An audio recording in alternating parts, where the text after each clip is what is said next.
Back at you guys again, man. Appreciate the patience, man. Let's get it, man. Yeah, Walaikum salam, Morab salam in the building. Kalia World, salute. Moti 83 in the building, so let's go, Clay. Let's go. Yeah, continuing the go. conversation. Where we was at, man. I just had to Oh yeah. No, I was actually winding down. I was trying to get back into what I was saying. So I could wait till everybody starts coming back in. Yeah. Um, or I can just continue and we could just, if people have questions, they can just catch it as we do that. But here's the thing. What I was getting at is, as we compare the fighters to those fighters, I did the whole Devin comparison to the Sugar Ray part, but I want to get the Hagler part. You know what I mean? Hagler was a guy that had a very good opportunity of stopping Sugar Ray and beating Sugar Ray, which a lot of people thought he was going to stop him. I think in this case, I think Brian Norman has the abilities and the tools to do so. I think he can get in there, and not only can Norman put the pressure on Devin and hit Devin with some shots that, from under pressure, and being a fighter of adjusting into a different style of fighting, can catch Devin off guard and hit and run him into something that he don't even see coming and put him out. I don't think he puts him out for with a 2-week memory loss. He can, it's possible, but I think that he can get him on the ropes, trap him, and hit him with something that hurts and Devin doesn't expect, because of what you said about Eddie Hearn claiming that he's now a what's name fighter now, a prize fighter now, and he's chasing just the money. His career is pretty much, it is what it is. But to me, I want to question that prize fighter thing for 1 second, Clay, because I always thought the prize fighting, yes, the money came with the belts, right? So the belts was always the prize. I think all these guys, like I said before, I think I built on this before when I said all fighters that get in this ring, they all start with a goal. The goal is to be the champion. That is the prize. That is the goal, to be the best in the world. In order to be the best in the world, you're going to receive the money, the benefits, and all those things of that nature. Salute, Warrior Class. Salute. Thank you for the super chat. You want to throw that up? I'll read that real quick, Clay, and jump back in. Or you can jump in and read it either way. But I think that the prize fighting aspect is, I want to be the champion. If I can become the champion and I can be the best at my craft, the bag's going to come to me. I don't need to bring the bag in and then become the guy chasing the gold to solidify myself. Legacy is upon us, and I think both fighters, we're going to see that. This also is a prize fight for Brian Norman, because this is a statement fight. This is saying, hey, now I'm actually getting in here with somebody that's elite. Yes, he came up in weight, but he's an elite fighter. He's a known fighter, and this is a good fight that we're in. So if I beat this guy, guess what?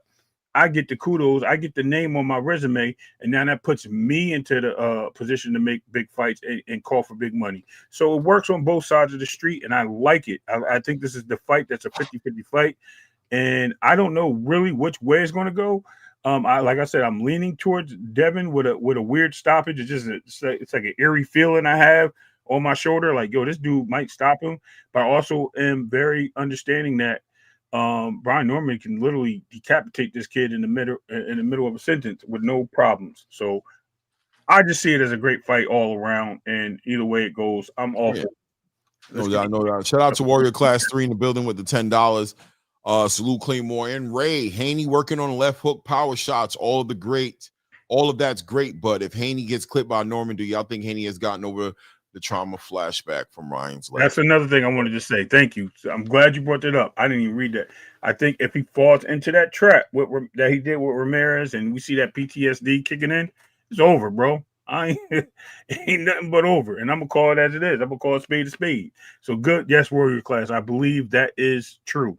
And yeah, I think that's what we're gonna find out, right? Right.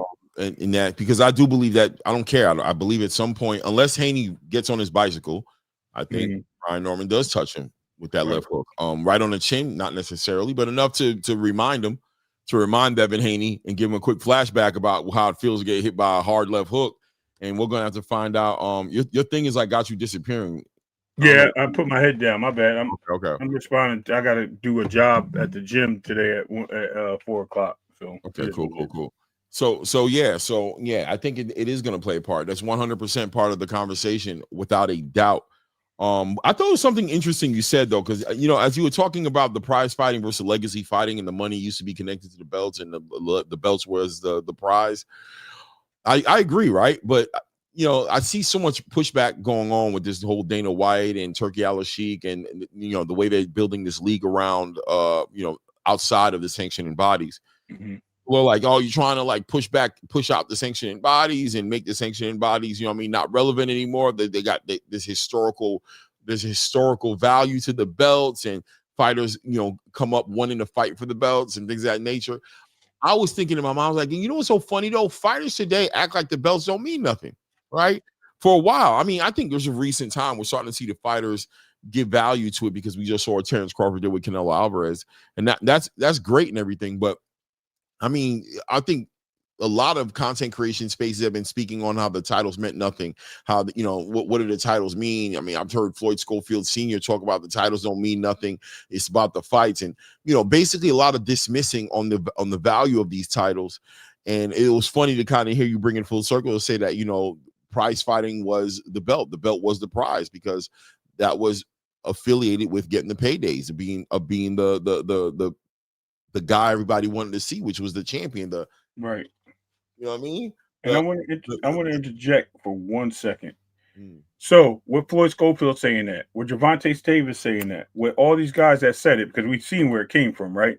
What did they all say though at the end of their conversations? They all mentioned being a champion. All of them. I don't care who it is. They all mentioned being the champ, which indicates that you're the best in that division or that sanctioning body or whatever the case may be. If you want to be the best, you have to prove it. Holding that gold around your waist says that you're the best, right? And that sanctioning body, the division, whatever you want to call it. And the reason why I say that is because, yes, they all push the money thing to the side and say, yes, I'm here for the bread. You know, the belts mean nothing, blah, blah, blah. But then they all turn around and say, you know, I still want that belt. So why even say that you want the belt if it doesn't mean nothing? I think me and you had I'm gonna really, like I said, really short. Me and you had a conversation, and we said, "Yo, isn't it funny and ironic that certain fighters say that they didn't need the belts and the belts mean nothing, but they never dropped the belts? But then when it came down to them holding on to the belt and then wanting to be a champion, they said, "Oh, I don't need to be a champ. I don't need this." What was the first thing they did after they were asked if they wanted to be an undisputed champion? They literally went out there and they tried to make a fight with Lomachenko to unify. Why would you unify? The belts mean nothing. Why were you in that position? So let's be clear. Obviously, the belts does have some significance. It was just the fighter that you chose to go fight for the unification, to get those belts, to get more promise and build your legacy. It was a fighter that you didn't want to go after and make the bigger fights with because you felt there was more risk. So the risk weighed the reward in those fights. And I think we're making excuses, and we see excuses when it comes to that prize bag versus the championship gold bag. And I think that's what it comes down to. I mean, we heard Shakur say it, right? He loves money, but he loves gold more. Right? Didn't he say that? That was his statement when he moved to 135. So the belts did mean more to him, even though he likes the money that comes along with boxing. All of them do. They're going to get paid regardless. It's just the significance of what they get paid. And as you hold on to that gold, that price goes up. When you got fighters coming in, guess what? You're demanding those fights. You're the A side. Your bag goes up. They all know it. We all know it. They just try to sell it differently, Clay. Yeah, I think yes and no. Yes, I agree with you. I really do. But at the same time, I think the proof's in the pudding that a lot of fighters have made a lot of money not based off these titles, man. They just have. It just, you know, and I think the fighters themselves, because of the way the sanctioning bodies handle the ranking structure and the way they're giving people titles, like this Rolly Romero being a WBA champion, the path to this man being a 147-pound WBA champion is diabolical, right? Like this man completely fought Ryan Garcia for a makeup belt, a belt that none of these guys even competed at 147, jumped right into this. There was a straight up WBA champion at 147, right? Who was the WBA champion at the time? Stanionis. No. It was Boots, because Stanionis and Boots had already fought. So Boots was the champion. And what did they do? They made this interim title. We're going to make this fight. Boots leads the division. Rolly Romero wins that fight against Ryan Garcia, and now he is the WBA champion.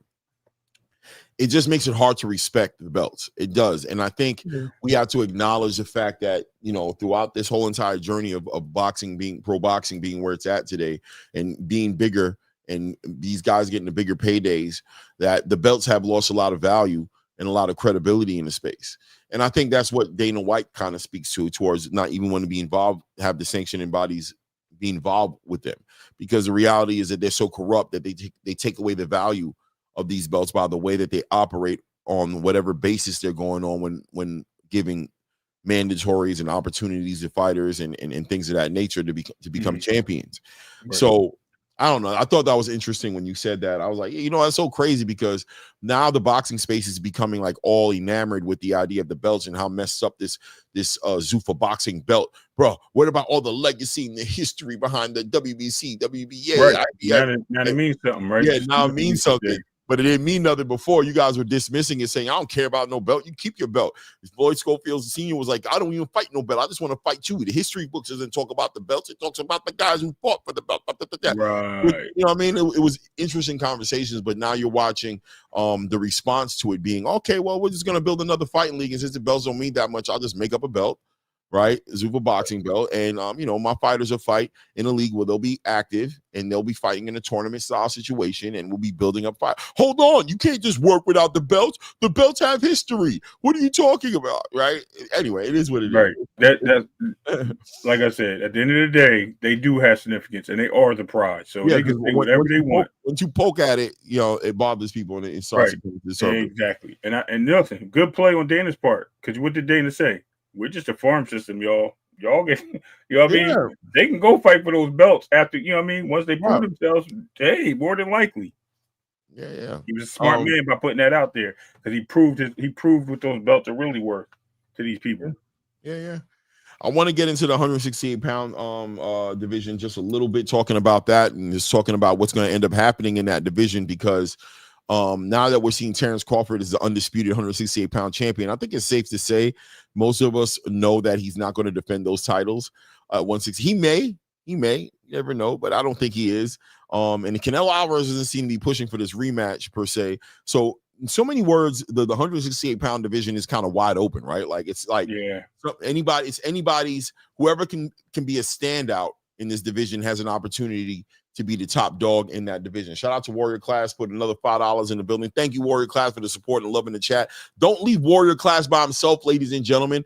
Show some support. You know, throw some color in the chat. He says this era of boxers are caught up in the business of boxing. Who's the A-side, B-side argument rather than pressuring the promoters to make the fights happen. That is a major fact. That's what we were talking about earlier today, right? We were talking about Jaron Ennis a little bit, right? I don't consider Jaron Ennis like exclusively a prize fighter who's chasing money, but yeah, fighters historically have to kind of like step up themselves and kind of let their promoters know, nah, this is how it's going to be. And if you're not going to do that, I think promoters naturally will move you in the best way that's going to pat the pockets, which is keeping you undefeated, keeping you, you know what I mean, keeping the threat level low. And that's cool for your career as far as the longevity, I guess. They're able to get you paid. That's a prize fighter thing to do, I guess. But ultimately, what Warrior Class talking about here, as far as, you know, making the best fights happen, that doesn't necessarily always line up with money, and especially in today's boxing space, right? Correct. What do you think of that statement he said? No, as I said, I totally agree with that. I think it has a big part. You know, I mean, the heirs are caught up in the business of it a little bit. I think that comes from the fanagers, though. Let's keep it clear. The fanagers are out here really promoting the business of boxing more than you hear behind the scenes, because as you hear certain boxers talk about, and we just heard it with Stephen Espinoza and Shakur Stevenson clearly in an interview on Sway's channel, right? What did they say? It was like, listen, a lot of stuff we are not privy to, but a lot of these guys are taking it in their own accountability, sit at the table so they can get more information and dial in. Shakur said that he gets phone calls immediately. He's in some of those conversations where Stephen Espinoza is like, yeah, this is going to happen. This is good. So we know that there's a bullshit rule. We know there's this, there's that. It's a lot of I know I was laughing at that earlier. There's a lot of this space that the business side or from the managers, Clay, is not really from the management team. It's not really from the promoters. The promoters are doing what they can to make the fights happen. We just don't know what goes on behind the scenes a lot of times. We're just speculating. We speculated a lot today on why this should happen. This fighter should be here, this and that. We're doing that to try to give you guys a sense of boxing and where it should stand today, not because we believe that we're managing or doing this. We're never saying that these guys should make these moves. We're saying this is a possibility. This may be a move that may happen because of the fact that the way boxing is moving, in the sense of the game. But we are not in those rooms. We don't contribute to any of those. And it's actually fun to actually listen to some of these guys say certain things and they have no idea what they're talking about, like they're at the head of the table. So, yes, I actually take on what he's saying. The pressure of the promoters should be on their back because a lot of them are leaving things out to the public. It's a free market, y'all. And if it's a free market, we should know more. But we don't because they keep it behind the scenes. So the Muhammad Ali Act, which should be what it is not what it is, as Clay always says. That plays a big part in what the promoters should say and the pressure that they should receive, that they're not giving us the information that we need as far as the A and B side of these fighters and making the big fights happen. Mm-hmm. So segueing into 168, wide open division. News coming out, I guess, yesterday. Diego Pacheco seems to be looking for an opponent. They're looking for a tentative date. In this, I think December 13th is the date they're looking at. Pushing it for that fight to happen for an event to happen with Diego Pacheco. Diego Pacheco, one of those guys, right? Like right there next to the Christian and Billy and Lester Martinez conversation. Some might say even further ahead, a little bit where he's supposed to be at 168. And on that same card, we're going to see Ernesto Tito Mercado at 140, getting his opportunity. He missed out on an opportunity. I can't remember what card it was, but he had an injury and he couldn't make the fight happen. So he'll be popping up on that card as well. 17-0, 16 knockouts. Ernesto Mercado isn't a fighter people don't talk about a lot at 140. I don't know why, or I don't hear people talking about him at least. Really a terror in that division. You got to think he just needs the right fight, right, to catapult himself into that conversation where he needs to be at. But dialing back, I digress, and coming back to one. Salute Virgil Wimberly. Was good, family. Dialing it back and coming back at 168 pounds, man. Diego Pacheco looking like he's also a fighter that is in need of one signature fight, right? One fight to kind of catapult him into the conversation. I mean, I believe, if I'm correct, I believe Diego Pacheco is sitting on an interim title, right? Yeah, I think the IBF.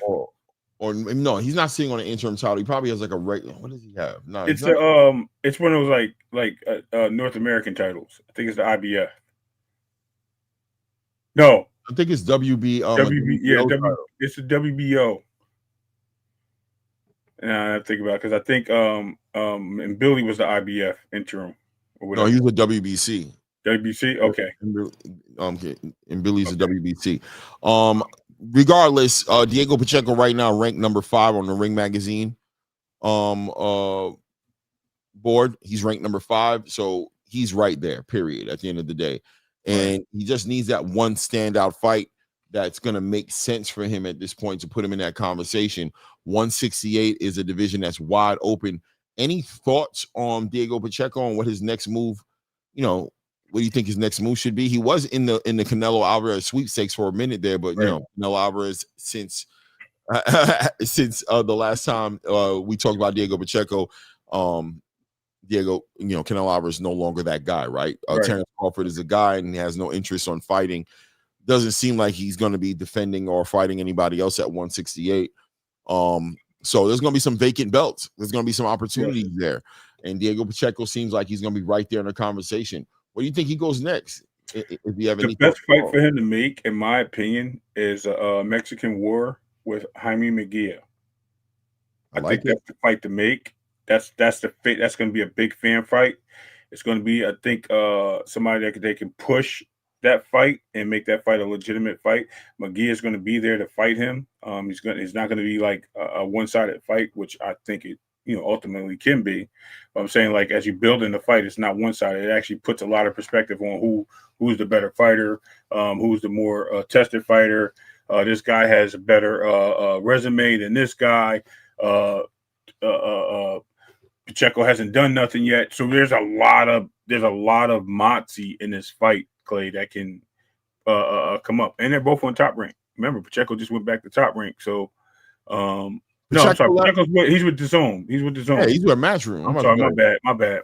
Let me correct myself. But that still can be made. I think what's name went back to Top Rank, by the way, but Top Rank is actually doing a lot of work with Matchroom because they don't have a platform. So that would be a good matchup, though. I think that might be the best matchup that we can see happen. It's just a matter of who else do I see him fight? I don't want to see him fight Caleb Plant, Jamar Charlo.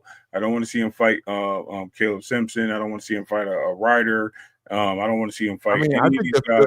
There's a fight that makes complete sense for Diego Pacheco. I think Hamza's the best fight for him, but I think it's too early for that fight.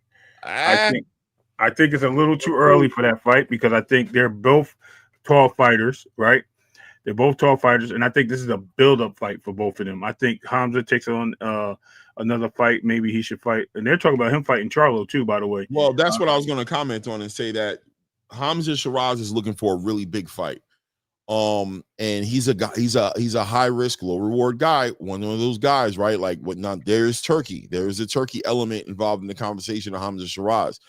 Jamal Charlo, arguably, there's a negotiation going on in the background to see if they can get Jamal Charlo in the ring with Hamza Shiraz. Jamal Charlo's a wild card for me. Like I understand what people are hearing and what the words is going on as far as the rumors are, but Jamal Charlo is the kind of guy. I remember when there was also rumors spinning the area about Jamal Charlo fighting Canelo Alvarez. That fight never came to fruition. It never happened, right? Charlo was on the island somewhere sipping on a pina colada on social media going, what fight, bro? I ain't hear about no fight. You know what I mean? So, you know, if that fight doesn't happen for Hamza Shiraz, Hamza's going to be looking for a big fight, a fight that makes sense. Right now in the WBO rankings, Hamza Shiraz is right there above somehow or another Diego Pacheco. The winner of that fight right there locks themselves in. Now that can, I want to be careful to put it into real perspective. This could be an easier fight for Hamza Shiraz. He could look at it that way if he wants to. Turkey Al-Sheikh doesn't care about the challenge being hard. Diego Pacheco needs a big fight in order to get into the conversation because there's a real good possibility that if Crawford does go and fights at 160 next year, that he's gonna vacate a bunch of belts and he's gonna be right there in a position to either collect a interim belt, a secondary belt in the WBO, or B, fight for that title for a vacant belt. He doesn't want to give up his position.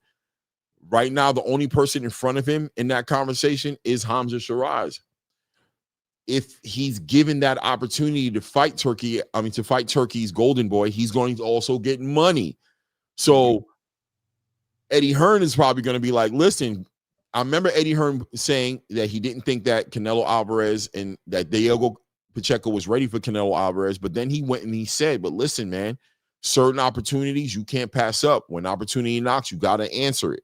This might be it, as Hamza Shiraz might legitimately be Diego Pacheco's A, big payday, and B, opportunity to become a champion at 168.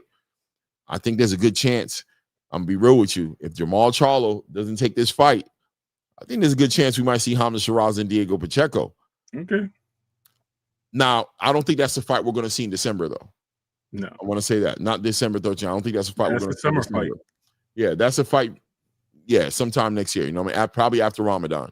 You know what I'm saying? Or maybe after Ramadan. After Ramadan. I think after Ramadan, that'll be the fight. May, June, yep. Yeah, that's why I think we're going to see that. Yeah, definitely around that time period. But I think that's a fight that we can see. There's some writing on the wall that could be the next fight for Diego Pacheco. But if we're talking about his next fight, is Jaime Munguia. I like Jaime Munguia. I like that fight. Is he available? Where is he right now? He's available. Remember, he came back. They cleared him to fight. You know what I mean? So he got his victory with Shiraz, his rematch. They gave him the victory because of that. You know what I mean? That counts. And now, you know what I mean? He's on a one game one fight winning streak. And he has the best, I think, next to Caleb Plant, is the best resume in the division. So that's a really big fight to have and put on your resume if I'm a Diego Pacheco, and it's a countryman. So this is going to bring the fans. This is going to bring that demographic to that fight. That's going to be a big fight. It sells. Even if it's overseas, you can actually. It's so funny. That fight can actually go to pay-per-view and make money because of the demographic of that fight. Listen, I'm talking about $30 pay-per-view, because not an $80 pay-per-view. Let's be clear. But I don't see it at all. I think Diego Pacheco I don't think and they're going Jaime up. They're Maguire in can the make zone money. anyway. So Now, on the other hand, we have some other players in that division that can actually make this fight. We already know Lester Martinez and Billy's probably on the collision course for a rematch if it's not already said and done. But then we have like I said, we still have the big name in Caleb playing the veteran in the division, the former champion, two-time champion if I'm not mistaken, right? No, just single champion. But anyway, we still have Caleb Plant in there, a former champion, a guy that still brings a payday to most of these fighters, solidified champion at that point, and gave some of the other fighters in that division hard fights. So here's another guy that you can actually sit in front of Diego Pacheco to test his cojones or his boxing abilities to see him out there. I don't like that fight, but it is a fight that can be built because it's something that will be because of the namesakes. You know what I mean? Like I said, we too busy washing away and throwing fighters in the trash because of a loss. Okay, he has a couple of losses, and yes, he had a really big loss with that last fight that he had because nobody expected him to lose that fight.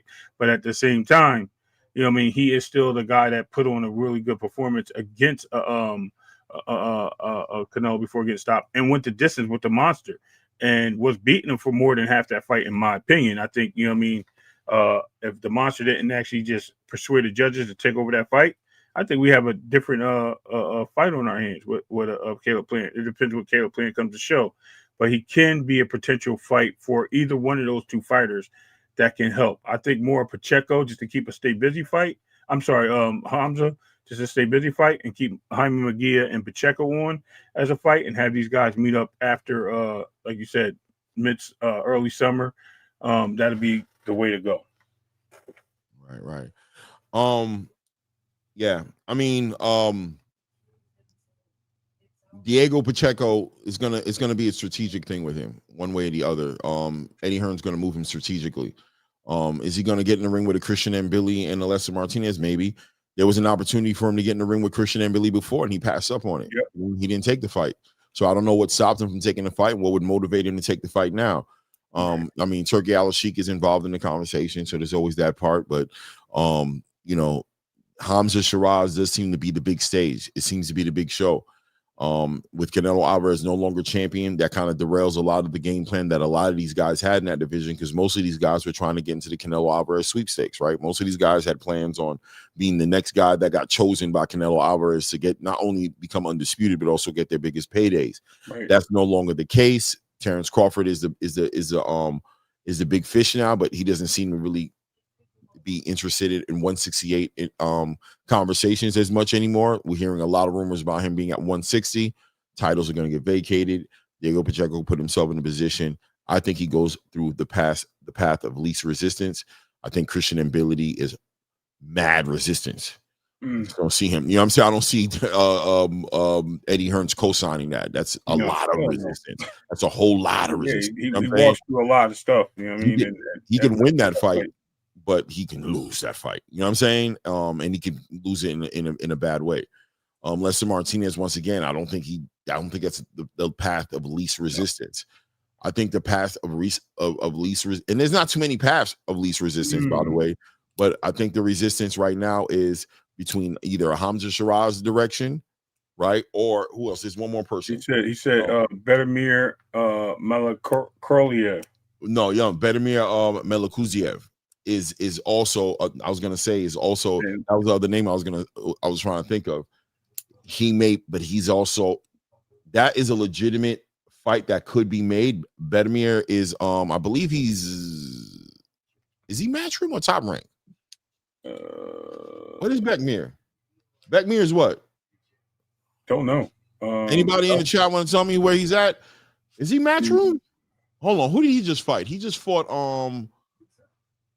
might be Matchroom. Hold on, I got you right here. Golden Boy. Is he Golden Boy? Yep. That fight could happen. That's a DAZN fight at the end of the day, right? That's a DAZN fight, more importantly than anything. That fight can happen.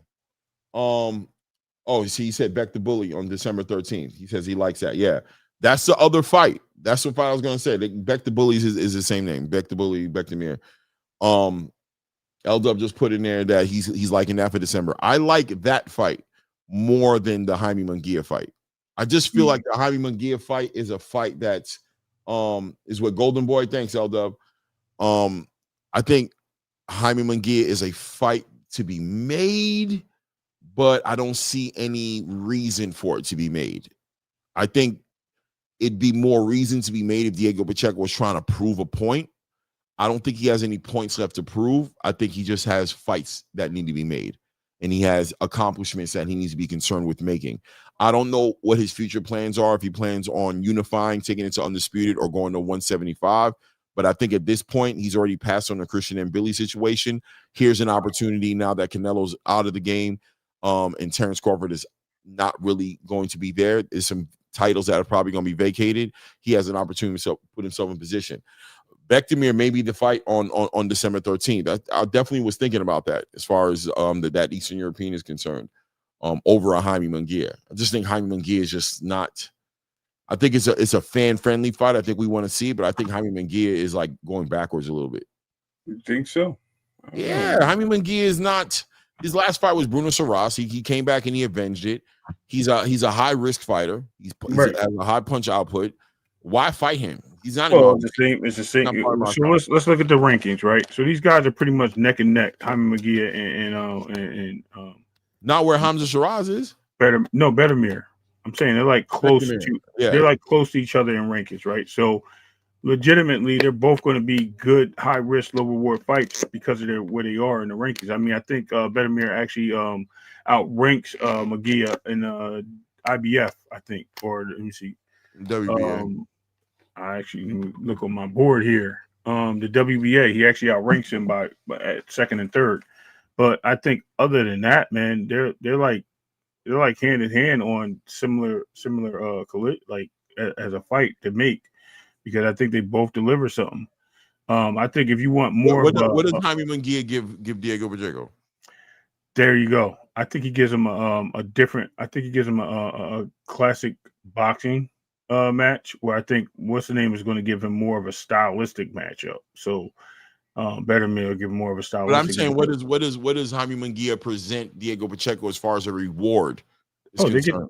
I mean, they're both going. It's either way. It's the same thing. What does Bettermere bring him? Bektemir is up in like getting ready to fight for a title soon. He's like right there. And Jaime Munguia is not. Is Jaime not number 3 in the WBC, number 4 in IBF, number 3, I'm sorry, where's he at? He's number 4 in the IBF. They're both number 9. They're both number 9. He's Bettermill's number 9 in the WBC, and Jaime's number 9 in the WBO. So I mean, like I said, they're kind of like both in the same range of things. But yeah, he may be fighting for a title soon, but we'll have to see. Because I mean, he's number 2 here, but then you got Jaime number 4 here, and number 9 here, number 9 there on both of them. So it's kind of like I said, it's not that far from. They're not that far from each other in the space, man. It's not like okay, but I get what you're saying. Would you say that Diego Pacheco is ahead of Jaime Munguia?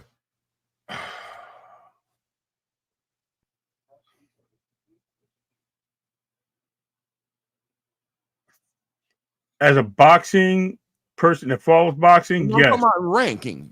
No. That's not an opinion. I mean, Diego Pacheco is number 5 on Ring Magazine. Okay. Where's Jaime Munguia? That's all we got to look at. All right, so we're gonna go to if we're going to ring, then that's a different story. I mean, I'm just saying. What I'm saying is, Jaime Munguia is the type of person who you fight him because he's ahead of you and he's gonna get you somewhere. He's not somebody you pull from behind you and just fight him because you feel like it. You don't just fight Jaime Munguia for any reason. I don't know, Clay, but is Diego Pacheco even ranked in the WBA? Yeah, he is, number 9. So he will be moving up to fight him. I got you. I guess. I mean, yeah, I guess, yeah. Yeah, I mean, I guess if you put it I'm saying yes to what? Because Diego Pacheco is behind Jaime Munguia in the WBC as well, so it's like but what I'm saying to you is Diego Pacheco has a route to become a champion. He's getting ready to be a champion, right? And Jaime Munguia is not in his way, so why put Jaime Munguia in your way? Why voluntarily put him in your way? Well, if the belts get dropped, Jaime Munguia or Beck Bully. So who's a better fighter? That's up. I'm saying who's a bigger obstacle? Who's a harder fighter, Diego Pacheco or Beck Bully, in your opinion? I don't know. I haven't seen enough of Bettermere. I think he's a good fighter. I think he's strong. Beck Bully's a great fighter, but yeah, I mean, I think he's got less wrinkles than Jaime. Right. I mean, that's where I was going to go. That's what I'm trying to say. Like, hold on, let me build on it. But go ahead. Because I'm looking at it as this, right? I'm breaking it down. I'm just like talking it out. Like I have no. Yeah. So I'm putting it like this, Clay. Like I'm looking like Hamza's right there if Canelo retires to become the next fight for a lot of these belts, right? Hamza's right there. Right behind both of them is, and in front of Hamza is Bettermere, and behind them is Diego and Jaime. Like they're like all right there in the same. You know what I mean? Depending which way you look at it, they're all in the same bunch. Unfortunately, I mean, but Jaime, all four of them are there. All four of them around circling right. Around they are, but hold on. Jaime is I gotta fight you fighter, bro. He's not I can fight anybody and I choose him. Like, you know what I'm trying to say? Like, yeah, I got you. You fight him because you're supposed to fight him. Yeah. It's time to fight him, so you fight him. Right. You don't just voluntarily throw Jaime Munguia into your Kool-Aid, bro. Like, you don't just do that. You know what I'm saying? You have to fight him. It's time to fight Jaime. We prepare to fight Jaime. We get ready and we fight Jaime. We're not scared of Jaime, but we don't just choose Jaime. That's all I'm saying, right? You don't just put him there. If he's not in your way, if you can get to where you're getting, he's not in your way. Why do you risk potentially losing your position of where you're at to get where you're right there to get to play around and fuck around with a Jaime Munguia? Clay, I hear you, but I'm looking at the rankings like you are. Jaime is ranked in the top 5 in 2 of the but he's not in the way. Okay, well, hear me out. Diego's ranked 3. Jaime's ranked here. They're all round robin. Look, same thing. They're all like right there with each other. All 4 of them. Hamza's the highest ranking one. Hamza's the one that has the most opportunity, right? Is he in the way? Can you get to be a champion and not fight Jaime? But here's the question: is Bektemir in the way? Right? Bektemir is not in the way, but Bektemir is a your next fight has to make sense. You don't want to fight. Bektemir is a fight that makes sense because at least Bektemir is in the same conversation you getting ready to fight for a title, and he's an easier fight. He's not an easy fight. He's a hard fight, 100%, but he's an easier fight. So, you might have to. Bektemir makes sense, but the question is between Bektemir and Jaime, which one do you go with? What's the path of least resistance? That's what I'm trying to say, right? Like, I think it's the same. I think it's the same, bro. I think it's the same. I think Bechter is easier than Jaime. Okay, I mean, you think that So do you believe that Bechter Bully's better than Jaime Munguia? He's better. Yeah. Do you think he's a better fighter? Do you think he's more of a threat it's hard to play. They haven't fought each other for me to say that. I mean, I'm not trying to take a back seat to this. I'm being clear on. I'm looking at. Hold on a second. Jaime fight a lot I got more. you. You don't have a choice. I got you. You don't know who to pick. You haven't seen him fight, so that's your answer. I got you. For the people inside the chat, I would like an opinion of who you guys think is the bigger threat to Diego Pacheco, Bechter Bully, or Jaime Munguia. That's a different question. I think Bechter might be the bigger threat. You didn't say it. Okay. You said who I think is the best opportunity to get in his way. To me, that's saying like I think they're both in the way. Okay. That was what I'm saying. Like to answer that, I think they're both in the way. They're all none of them are in the way. All 4 of them are in the same square.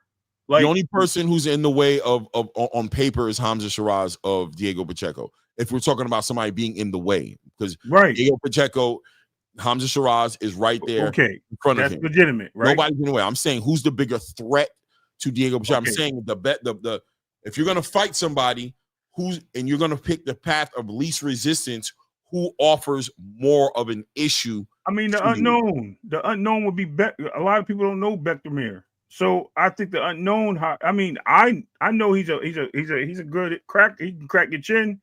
He's a good boxer. But what do you believe? I think Bektemir is more of a threat. Yes, Okay. because of what I've seen in the ring. Okay. But that doesn't mean that Magia can't beat a Pacheco at the same time. Like you I said, didn't say Munguia can't beat Pacheco. What do you mean? I'm literally saying Munguia can beat Pacheco. So I'm saying no. I'm saying he's a high risk, low reward in your opinion. So he's a like. So I mean, technically, if he's high risk, low reward, that's a bigger threat. Me personally, the lesser of two evils is Bektemir. In my opinion, Bektemir is the lesser of two evils. Okay. I think Jaime Munguia is more of a threat. I think he's more. Then go after then get him.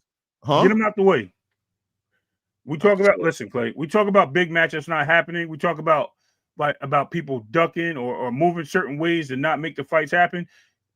David Benavidez got Morrell out the way. Get Magia out the way. Get him out the way. Hamza's right there either way. He's right there on two of the three or whatever. Magia is not in the way. Hey, okay. If he's not in the way, then neither really is Bektemir. Okay, so we're having a hard time. I want to bring it back full circle to bring. I think you're missing my point too. Go ahead. No, I'm not missing your point. What I'm saying to you is there's a choice that can be made. Mm-hmm. Neither fighter is in your way, but you have a fight to make coming up December 13th. Right. The path of least resistance makes more sense right now because your next step after this is probably a title fight, whether it's with Hamza Shiraz, whether it's going to, even if it's with Christian and Billy, winner of Christian and Billy and Lester Martin, who knows? Like a title fight is in your way. So you don't want to take the path of least resistance.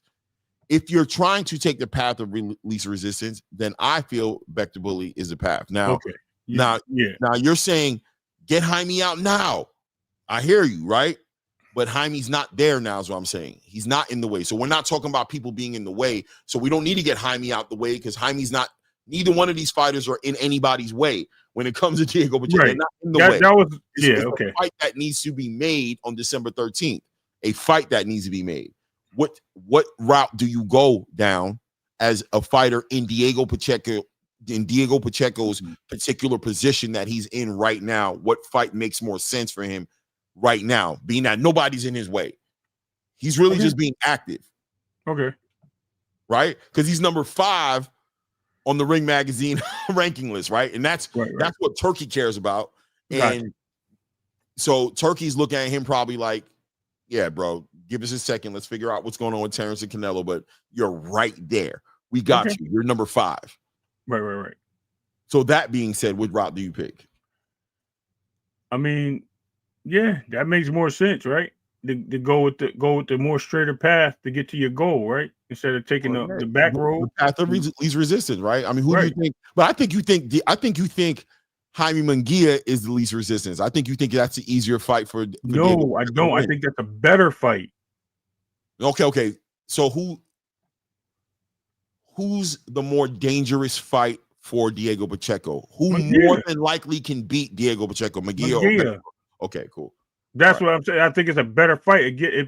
It gives the fan base what they want. It's a Mexican showdown. That's what I'm saying. Like that's a better fight. I understand. I think that's a better fight as well. I'm talking about the way you're presenting it on your side of the street. Yes. If I'm going to take this straight, why go around the corner and take 3 turns when I could just go straight across the street to get to the same place? Absolutely. I get that. That makes more sense. And it's a top rank fight. So we don't even know what's going on with Top Rank right now. I don't know. We can debate that, but I mean that's up for debate. Not me. I don't want to debate it, but that's up for debate.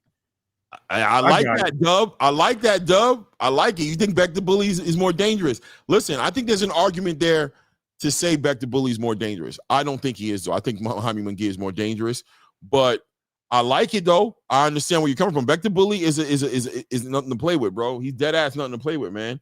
I don't know. Munguia is not the same fighter once. Why? Because of Bruno Saras, L-Dub? Because Bruno clipped him? Come on, bro. Come on. Don't be one of those guys, bro. So now all of a sudden he got clipped by Bruno Saras and all of a sudden he's not the same fighter. Really?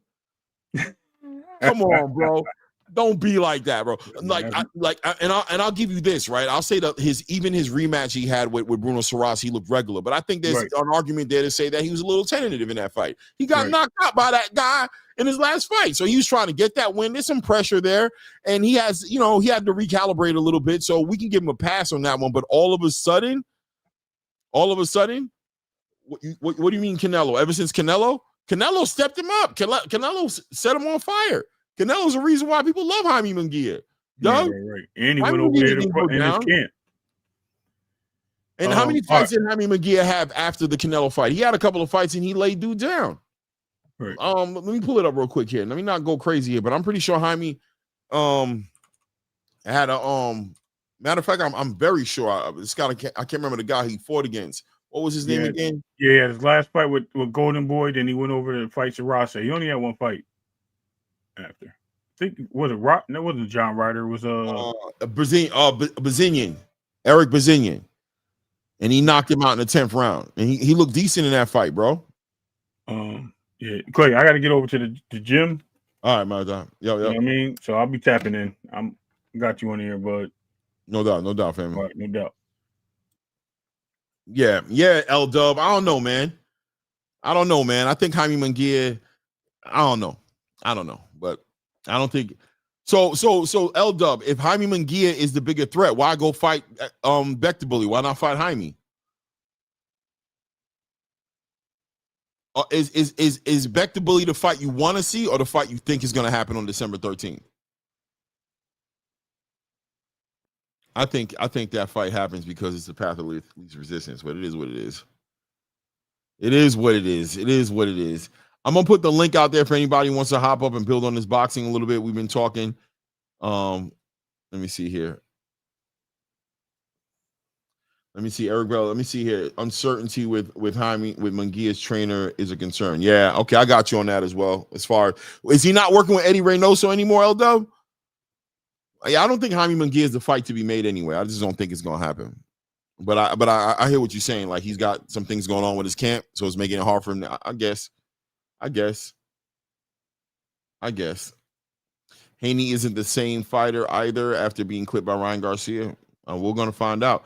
Yeah, I agree with you, Warrior Class. I think Haney isn't the same fighter, but the question is that a bad thing or a good thing? For me, the question is Devin Haney not being the same fighter as he was since Ryan Garcia, is that a good thing or a bad thing?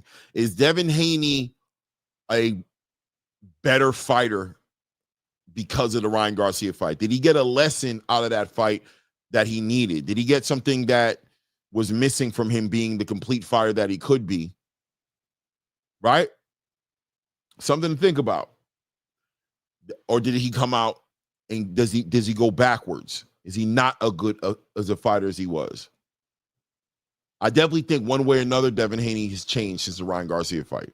I think the Ryan Garcia fight just evolved him. You can't go through something like that and not make you adjust some things in your approach to fighting, right? You don't get, dare I say, an ass whooping like that and just come back and be the same guy in spite of the ass whooping. That's not what we're doing out here, right? we're not being the same guy in spite of an ass whooping. You get an ass whooping out here and you adjust. The next time you fight, you're gonna be a person who now has an ass whooping in your resume, and it should change how you approach the game, bad or good, however you want to look at it, right? It is what it is. Walaikum salam, Adel Choice, man. Good to see you in the building, man. How you doing, family? Mac McJudge said we're definitely gonna find out November 22nd. That's a big fact. That's a big fact.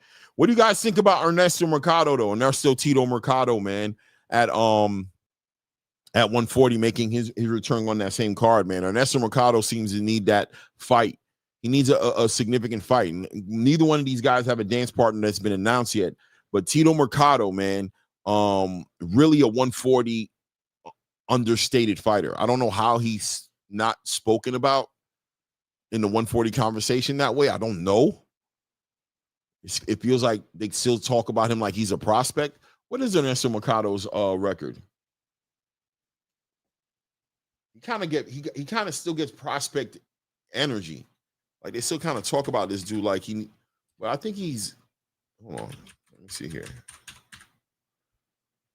Let's see here. Nestor Brancato, 17 wins, 16 knockouts, bro. His last fight was against Jose Pedraza. He's been his last, 2, 4, 6, 8 fights have been 10 rounders. This guy's a definite contender. Like, there's no question about who he is. But he needs a fight. He needs a fight that makes sense at 140. I'd love to know if there's any opinions in the space about where you guys think this guy belongs as far as who he should get in the ring with. I mean, I could look at it. Let me see here. Devin trying to protect the zero that don't exist. If their L would have remained on his record, he probably would have been a better. I like that. The Cardenas. The question is, how does Devin? I agree with you on that. I think I've spoken on that before and said that Devin Haney needs to embrace that Ryan Garcia performance as a loss. If he's sitting here going, that's not a loss because of something technical, he might be doing himself a disservice. The loss demands adjustments, demands him become a better fighter. No loss gives him excuses, gyps him of his opportunity to adjust and become better, and does him a disservice in the long run. Right? That's how life works, right? If you have excuses, that means it's not your fault. If it's not your fault, then what is there to adjust? Yeah. That's not the position you want to be in boxing, right? It is what it is, man. It is what it is. Yup, he'll learn from his mistakes. Only if he accepts it as a mistake. If he doesn't accept it as a mistake, then he might feel like, if this guy wasn't on Osirine, I wouldn't have lost that fight. I would have gotten hit by that left hand like I got hit, but it wouldn't have hurt as much. He wouldn't have been punching as hard. Well, then the next guy would hit you with the left hand like Brian Norman, who does hit that hard. And then you get laid out then. So do you learn the lesson with Ryan Garcia, or do you walk into that fight with Brian Norman and get hit with left hooks? Granted, he went into the Jose Ramirez fight and didn't get hit not with not one left hook the whole fight. So maybe he did learn, right? Maybe he did learn. Jason Williams says, do we ask Tank to embrace the loss against Roach? Yes. We should. He should. Salute to my brother Addo Choice in the building, man. What's good, Addo? Man, assalamu alaikum. You already know what's going on, man. You summoned me up here. Hey, bro. You know what I mean? It's perfect timing, man. Let's build. How you been, though? How you feeling? Man, I'm peaceful. You know what I'm saying? I'm trucking like you. You know what I'm saying? So you truck? You drive trucks? Yeah. I got 2 of them right now. 2 trucks right now? Oh, you own 2 trucks. You're a truck owner. Oh, I'm a truck owner. Yeah, I drive also. You know what I'm saying? I never drive my own equipment. I have a phobia about that. Just, you know what I'm saying? That's just as far as my business. I always give me a little punk 9 to 5 and put other people in my equipment and let them do their thing. You know what I'm saying? Boss moves, man. I feel you, brother. I feel you. So are you driving right now? No. I'm daddy daycare time. We just left the library, so they in the back quiet reading the book. That's what's up. So how do you feel about I don't know if I've spoken to you since Terrence. Is that possible? Is it possible that I haven't No, I know. I just been in your chat room, you know what I'm saying? Keeping the trolls down. Yeah. But no. Appreciate it. Definitely, man. So no, I mean, that being said, man, speak on it, man. What a fight, what a historical event, what a movement, man. Where do you stand on Terrence Crawford at this point after watching that performance? How'd you feel about it? Listen, I thought it was amazing. I thought it was class act. I thought it was standing in the pocket, proving, who's the real mono. We always can appreciate Americans against Mexico. That's just a rivalry that just has everybody salivating, to watch. So we had our best and their best, and I gotta go, what I'm saying, all day with USA, man, just coming on top. I appreciate Canelo being a class act with the loss, and people trying to give him a way out, and he was just standing on all 10, standing on the square, like, look. Yeah, man. Yeah, man.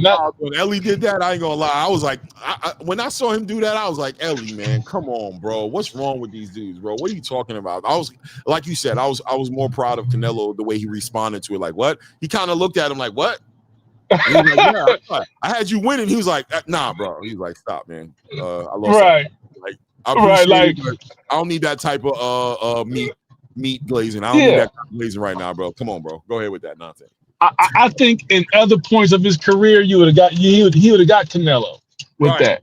You know what I'm saying? But this point of his career, Canelo's like, I'm okay losing now. This is technically my fourth loss, but you know, whatever. You know what I'm saying? I got the. Do you think Canelo could appreciate the performance more than the loss, or more than not winning? Like, I don't want to say the loss, but more than not winning. In other words, where his mind was at, do you think he might have been more in a like, you know what? I appreciated being part of that. That guy boxed me, fought me. He literally just beat me. And that guy, do you think Canelo may have acknowledged, like, Terrence Crawford is this generation's GOAT? I lost to the GOAT. There's no dishonor in that. You know what I'm trying to say? Like, acknowledging, like, this guy is the best. I know in my heart. I know what you're trying to say. You know what I'm saying? Like, nobody else is beating him either. So it's cool. Yeah. I mean, he came at the press conference, the prelims, as saying, "Hey, Turkey, shrink the ring.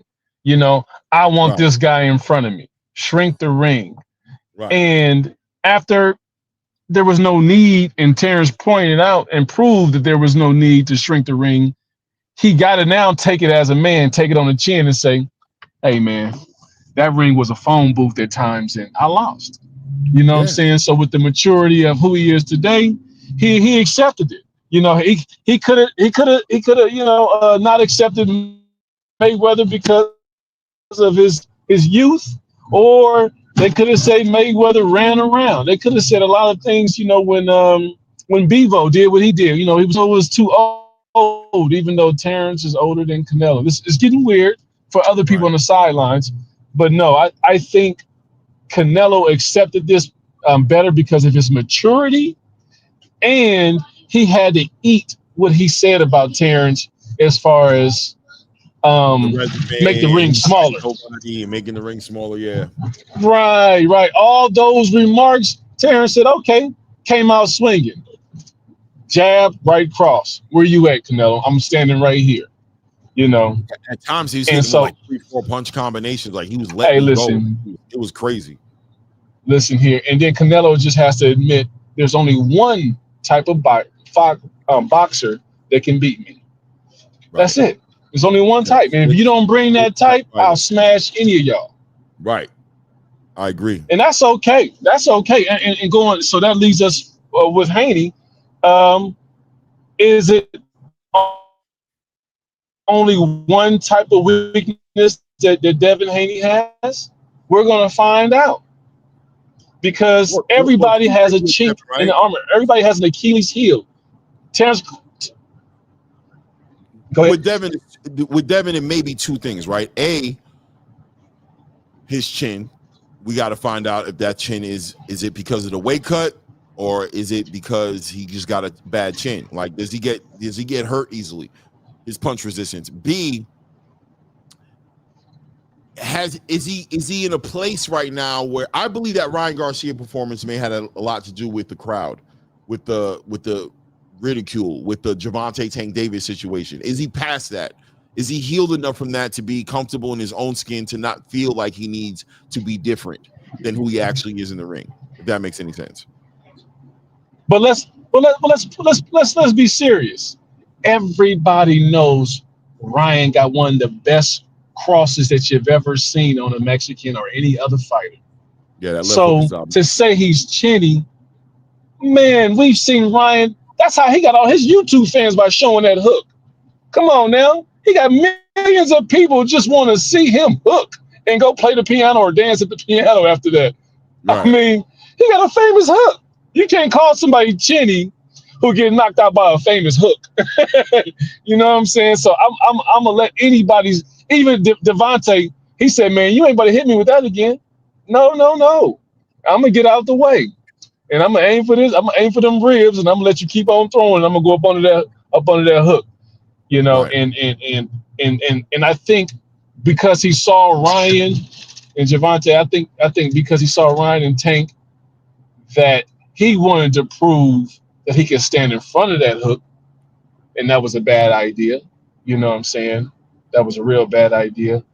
So to your point, I really believe that it's his defense that we all thought he had better defense as far as Haney.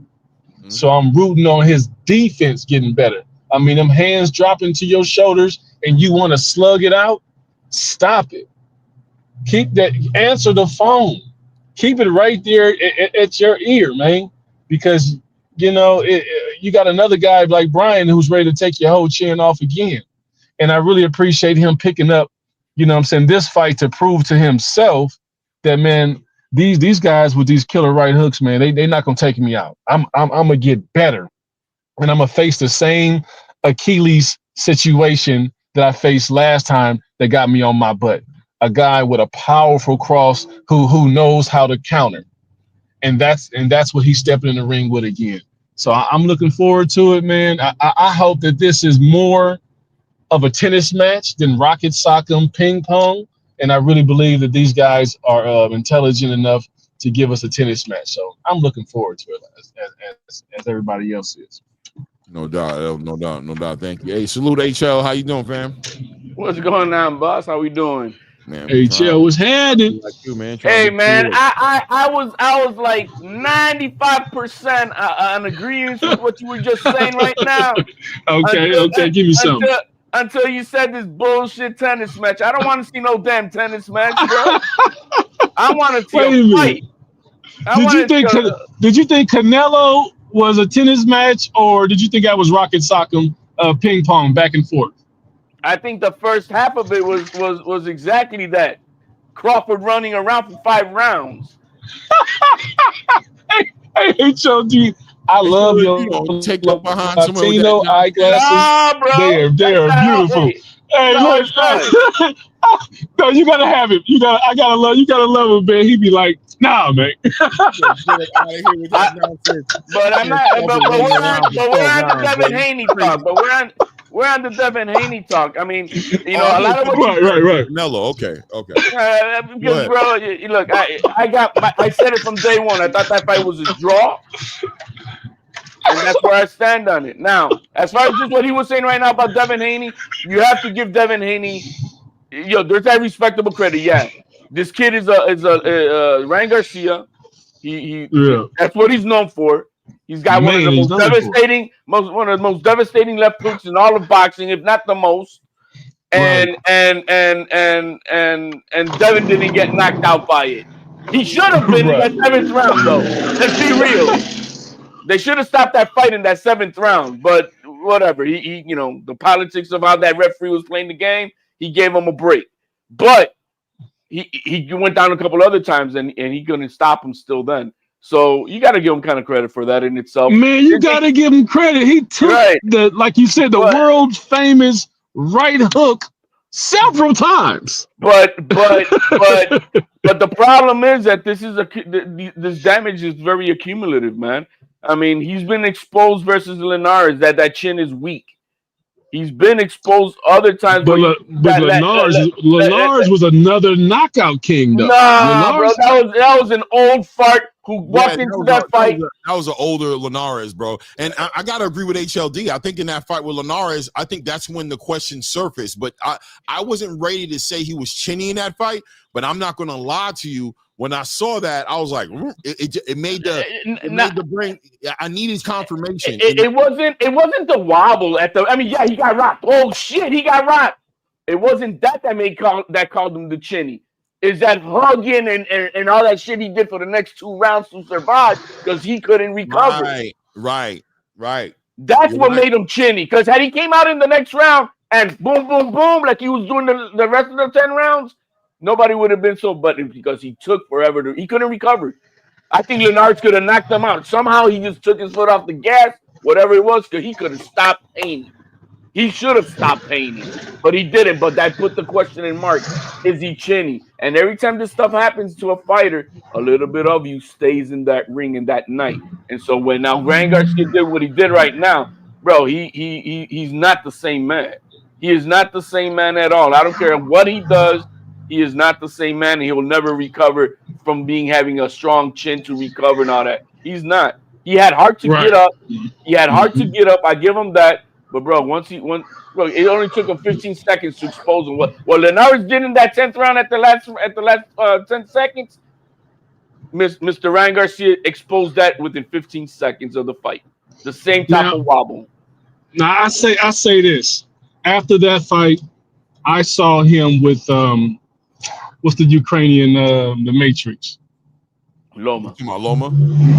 I saw him with Loma. I think he took a lot from Loma. What do you think about Loma's punches? Little old Loma. When my man is outweighing Loma by like probably had to have been, do you see 165? What, like 30 pounds? Why didn't Devin Haney stop Loma? He's the big dude. This is where I stand with with Devin Haney on this whole entire chinny conversation. I think it's a legitimate point of conversation. I just think it is. Do I think Devin Haney's chinny? I'm not there yet, but I'm gonna say that there's an argument there for people to make after seeing the way he was with Ryan and seeing the way he was with Linares. Now, I personally believe that we were dealing with a punch resistance issue. We're dealing with weight cuts. We're dealing with fighters who, in my opinion, probably aren't supposed to be in the weight class that they're competing in, and they're suffering because of it. I think that's what we're looking at with Devin Haney. I think with Linares, we're looking at potentially a weight cut that wasn't done the best in that fight, and his resistance wasn't there. And I think when you look at him with Lomachenko, I think he had a better weight cut. I think if the Haney who got in the ring with George Kambosos would have fought Lomachenko, I think it would have been bad for him. You know what I'm saying? I think he had a bad weight cut for Kambosos, and Kambosos is a fighter who wasn't good enough to take advantage of a depleted Devin Haney. I think with Ryan Garcia, there's no coincidence that this man had raccoon eyes at the weigh-ins the day before, wearing the sunglasses, trying to look like Neo from the Matrix. You know what I'm saying? It was sick. He wasn't telling nobody. Anybody who knows boxing looked at him and was like, man, that man's hiding. He's hiding. He did not have a good weight cut. He was camp. You saw him doing a whole lot of deadlifting and squats, and he was doing a lot of muscle building. And we all know muscle is hard to cut. When you're trying to cut weight, that muscle gets in the way. It doesn't go away like fat. So I think he had a bad weight cut. He was really lean. He wanted to be strong to fight Ryan Garcia, and it worked against him because he miscalculated how difficult it was going to be in the weight cut. So going into this fight at 147 pounds with Brian Norman, I'm hoping and believing, a large part of me is believing, but I'm definitely 100% hoping that this weight cut thing is a thing of the past, that Devin Haney's no longer dealing with bad weight cuts, that he's now being able to be a complete strong fighter, a fighter who's completely present. The best version of himself is what I'm hoping to see. And I'm also eager to see what that looks like against a fighter who I think presents a lot of issues. I think people are sleeping on his boxing acumen. I think people are sleeping about how well he can cut that ring off. I think they're sleeping on his shot selection, his ability to put punches together, set people up. Brian Norman brings a lot of intangibles.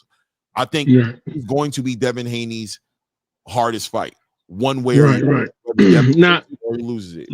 Now I interject on this. Two things. I have not seen Brian Norman fight anybody with Devin Haney, usage of real estate in the ring. So I gotta look up, Brian Norman fighting some guy that actually uses the ring and not just stands right in front of him. Quentin Randall would be the closest thing I think he's been in the ring with that gives him a Devin Haney look. But Devin Haney is levels above Quentin Randall. I've got to be honest. But Quentin Randall was using that real estate, and he was boxing Brian Norman. And Brian Norman won that fight with unanimous decision, but he looked regular in that fight. I got to be honest with you. And I want to see him go more like 12 rounds, because he's been going 6, 7. No, Brian Norman's been 10. He's been 10. He's been 10. Hold on, let me just make sure. I think he's been solid 10 for like at least his last He's been 10, but he's a different type of an athlete. This kid is ready for the 12, man. This kid is all he does is work out. He's not in fat camp or anything like that. No, Quentin Randall was his first 10-round fight. Quentin Randall was his first 10-round fight. Yeah. Because with all that power, that's a lot of energy exerted. So I want to see what is it going to look like after 8.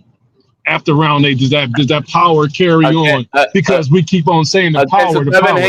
Against the Devin Haney, it's gonna be easy because Devin Haney don't got no pop to wear him out. Arguably, if you're gonna see a fight that's really tiring, that was that fight that he should have had with Santillan. That was all out war, bang, bang, bang, round after round. That was a tiring fight, and guess what? The kid had gas all throughout. So I think he's got more than enough gas to do a 12-rounder, with Pity Patty Haney. Unless you go with the Matrix, man. He went 12 rounds and smoked the Matrix at the end of the round. He didn't smoke, bro. He lost. He beat. I'll give him the win. I think he won the fight, but I'm be real with you. I got to be honest. I got to be. You got to go watch it again. I promise you. No, I got to be honest with you. Watching the fight live, I thought Vasily Lomachenko squeezed a win past Devin. I'm gonna be real with you. When I rewatched it, I was more comfortable with the decision, and I think Devin Haney. I think that Lomachenko. I don't know if he was taking off rounds or Devin. He did. Lomachenko even admitted he said 11-12. I thought I had it. Let me ask you, how did he take it off? When the factual is that he outthrew and outlanded Devin Haney in those rounds. So did he take it off? Now, Lomachenko. Hold on a second. I want to say that I'm not talking CompuBox and I'm not talking about stats. I never even looked at the CompuBox. I'm just talking about watching the fight, round to round.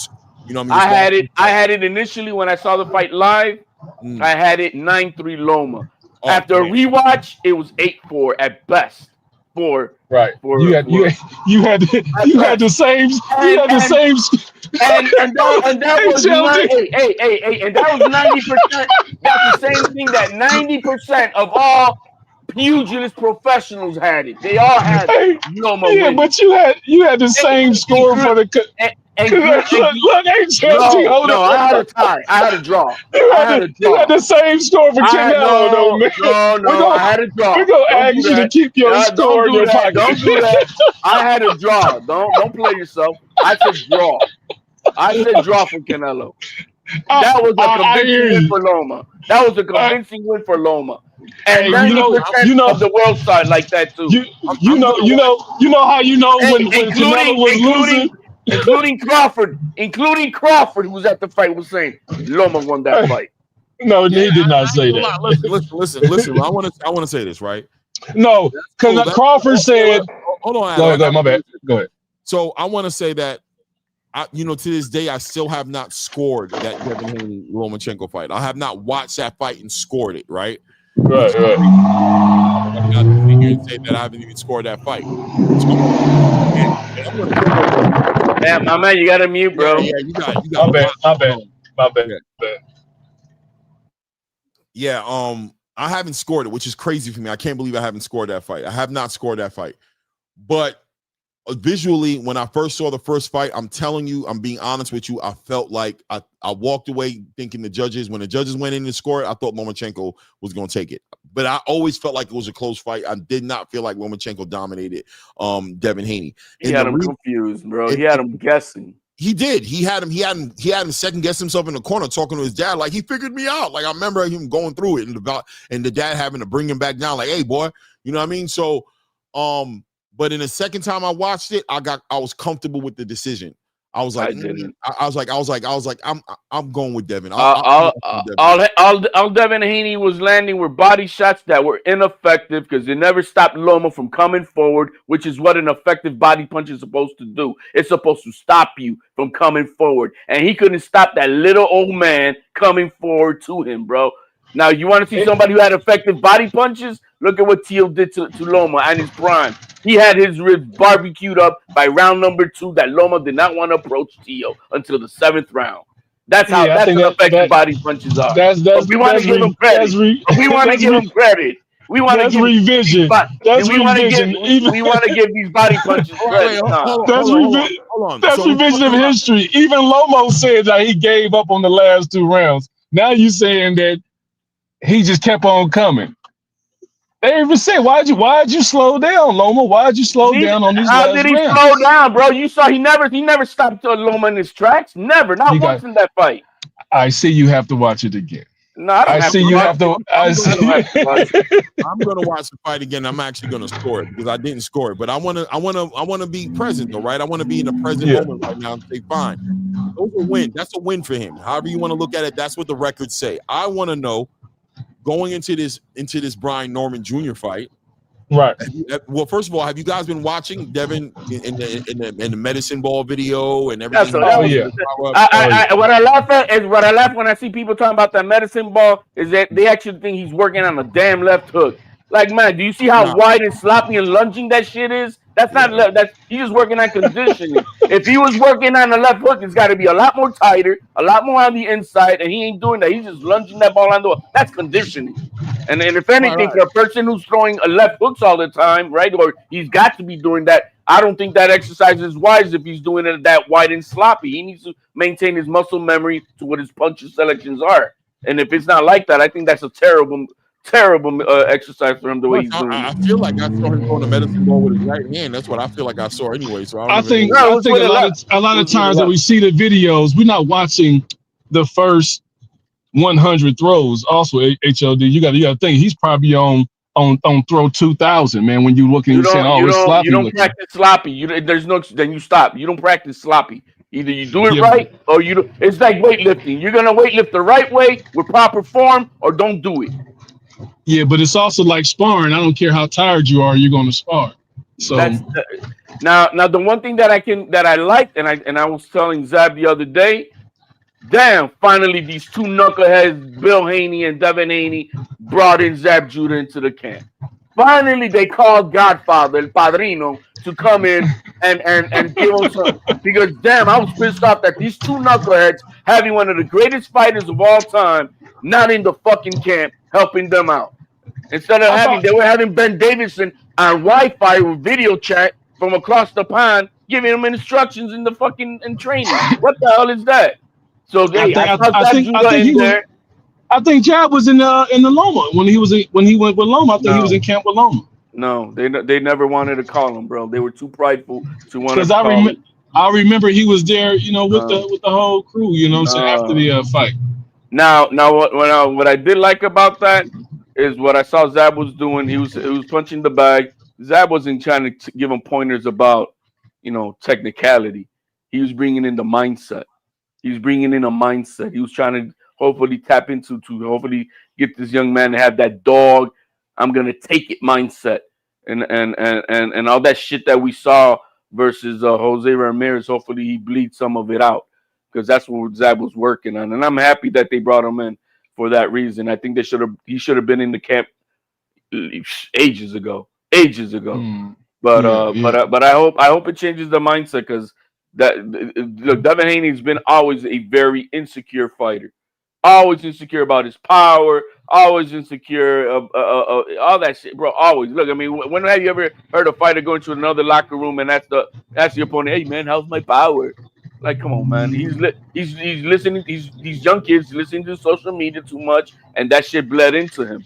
And I think if you rate though, HLD, if you rate Devin Haney without any outside noise rating, and you just watch his fights, you give him at least a B plus as a fighter. I give him a B. I give him a B. I think I give him a B. The kid is disciplined. I give him that. The kid likes to listen. You can't take that away. But to want to make him like the great, no, he not, bro. And then you just look at that petty resume, bunch of old men, and just because they were champions, you want to. Man, Gamboa got knocked out by Tank in his last fight before he fought him, and he went 12 rounds with them. Linares was knocked out. He had 5 losses. All 5 of his losses were by way of knockout, and 3 out of the last 5 fights were he was knocked out. And Devin Haney was the first fight he lost with a decision. And this is after I don't know how many, over 40 fights for Linares. Jojo Diaz with a 2-foot arm reach was tagging him up. That was Jojo Diaz was his most competitive fight up to that point in his career. And Jojo what you think about? I mean, with George Kambosos, though. I mean, when George Kambosos washed your homie, Devin got your homie, revenge back. Don't play. I mean, he washed him like some dirty draws. A split decision where Tio also knocked him, dropped him in the 10th round. He did more damage to Kambosos in 12 rounds than Devin Haney did in 24. He didn't even give him a bloody nose. Man, listen. But he washed him. That's all I'm saying. He lost. You can't wash somebody if it's a split decision. I don't know how you do your math. Split decision. He walks. And that man has lost. He walks away with a loss. Hey! He's lost he never was the same after Tio fight. He lost every fight since. So you tell me. So I mean, is that giving some kind of props to Tio? Like Tio hurt him and he can't fight no more? Look at that fight. That was a war. Or was Loma maybe not the same Loma when he fought Tio? Maybe he was on the. No, I'm talking about Kambosos. He's talking about Kambosos. Right. But Kambosos. Nah, listen, hold on. Stop. Kambosos lost every fight ever since Tio. Yeah, Kambosos was lucky to make it through the Tio fight. Kambosos was never him. You know that. He was never him. He was at his best when Tio was at his worst. And I give him credit for that. That's what makes that fight with, in my personal opinion, that makes that fight with Tio age like milk. It makes Tio look like, first of all, Tio should have just went back and rematched him and beat him, bro. He should not allow that. You know what? He couldn't make 135 again. And the mistake that Devin Haney did in those last few fights, staying at 135, Tio wasn't wanting to risk that at all. See, and this is the problem. And this is the problem. We can't use that fight that fight right there was a bad fight for Tio. Like, it's not a good look for Tio that Kambosos went and lost every damn fight after that, because it just I see it as Tio whooped his ass so bad he could have never been the same. Stop it. No, Kambosos was never supposed to be in a conversation with Tio. First of all, Kambosos was cherry picked by Tio. No, it wasn't. That's a mandatory by the IBF. Stop it. He could have fought Devin. He couldn't fight Devin when he has a mandatory. What? Devin had the WBC title. He couldn't unify? No, he could. Unify what, bro? He had a fucking Reggie belt. That's a Reggie belt that Devin Haney had. You telling me that wouldn't have trumped that fight? No. You telling me Tio? No. Kambosos. That's why he fought him. Exactly that. I don't believe that. I don't believe that. Well, you need to read the franchise rules. I don't believe. What happens is you can step aside. He didn't choose to pay to step aside. He didn't want to fight Devin. You know how bad it got? You know how many times? Many times that they delayed the fight with Kambosos? You guys don't know this. The many times that they delayed the fight with Kambosos, the Triller company, behind the scenes, Tio's already stripped of his belt because they didn't make it through the time that he was supposed to honor the mandatory. That's how bad it got. Look, responding to the mandatory doesn't mean you have to fight. You can respond to it. You got to listen what I'm saying, so then you can evolve with the conversation. He had to fight him already because they already had stripped him from that belt, so there was no way around it. He had to. They fight it because behind the scenes he was already stripped. Triller did not make the mandatory, which was supposed to happen within 90 days of it being called, and they didn't honor that. And the fight got postponed like 4 or 5 times. So you had no choice even at that point. I'm being honest. I don't know that. I don't know that. Before we get into the weeds of why Tio is also a bad managing fighter, that's just another tick on the Tio that he got to pull off his ass. We can't continue. We can't continue to pull Tio out the dumpster for things that he self-sabotaged himself. How you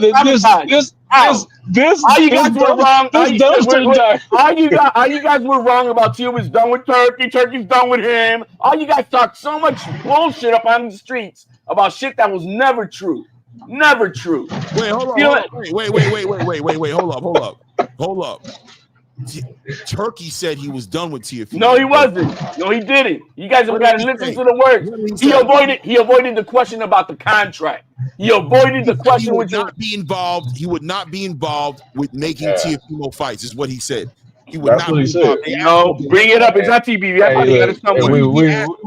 We can't summon you. No.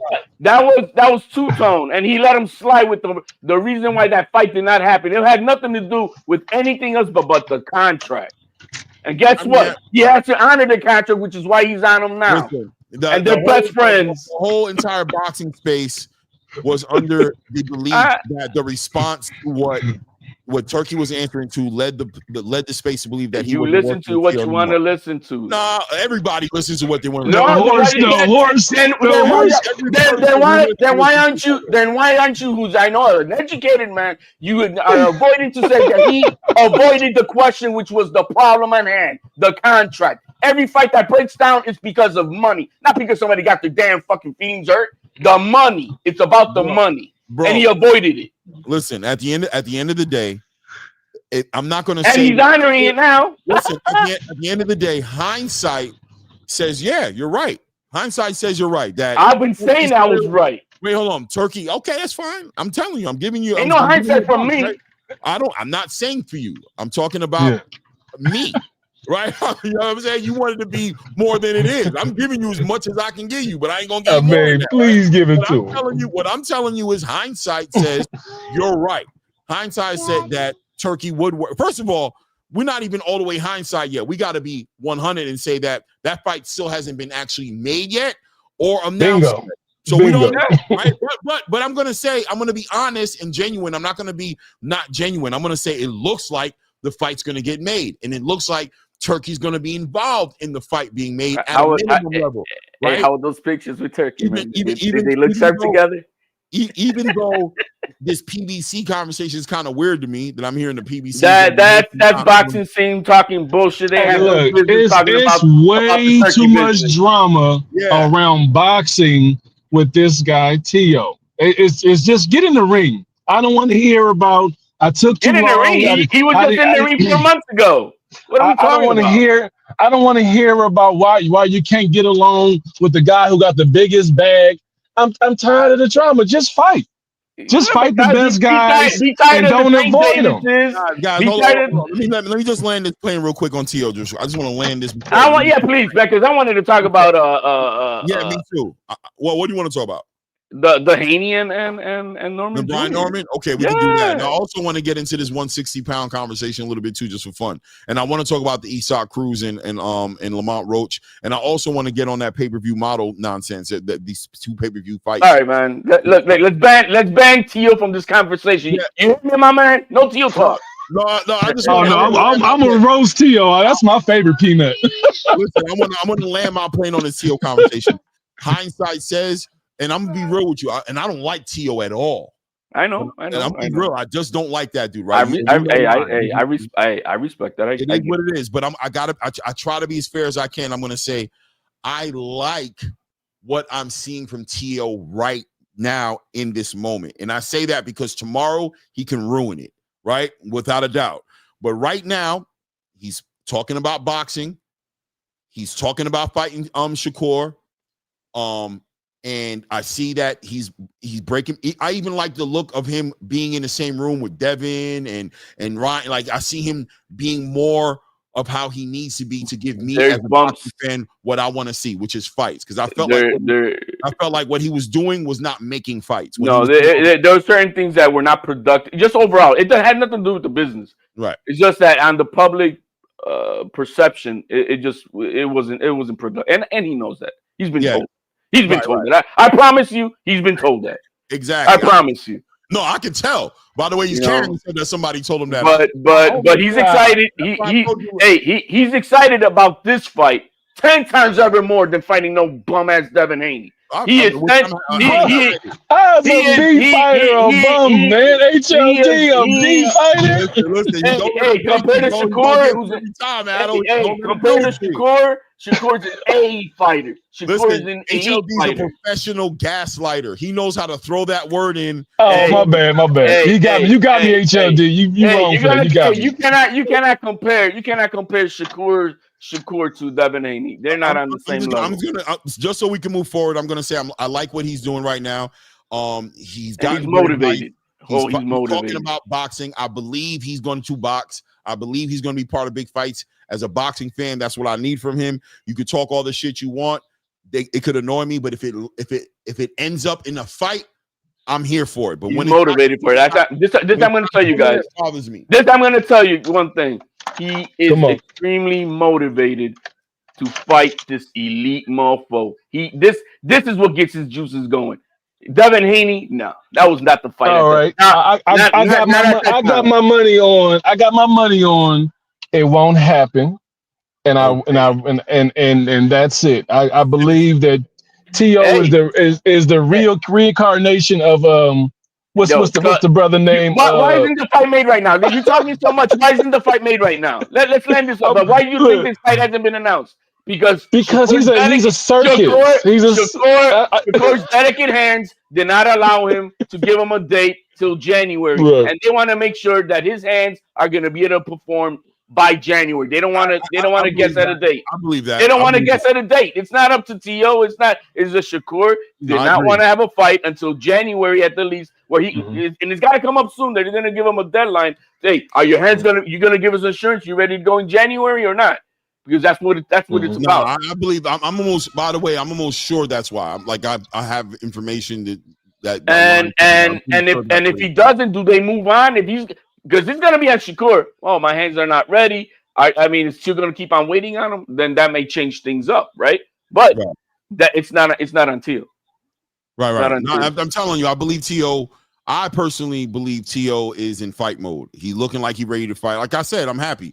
Because trust me, like I said, I don't hide my feelings. I don't like homie. You know what I'm saying? So, I respect it because he's look. I mean, some of his words and antics, and I get it. I mean, I know I to each his own how they. But I respect it. I'm not gonna lie. Like it looks like the fight.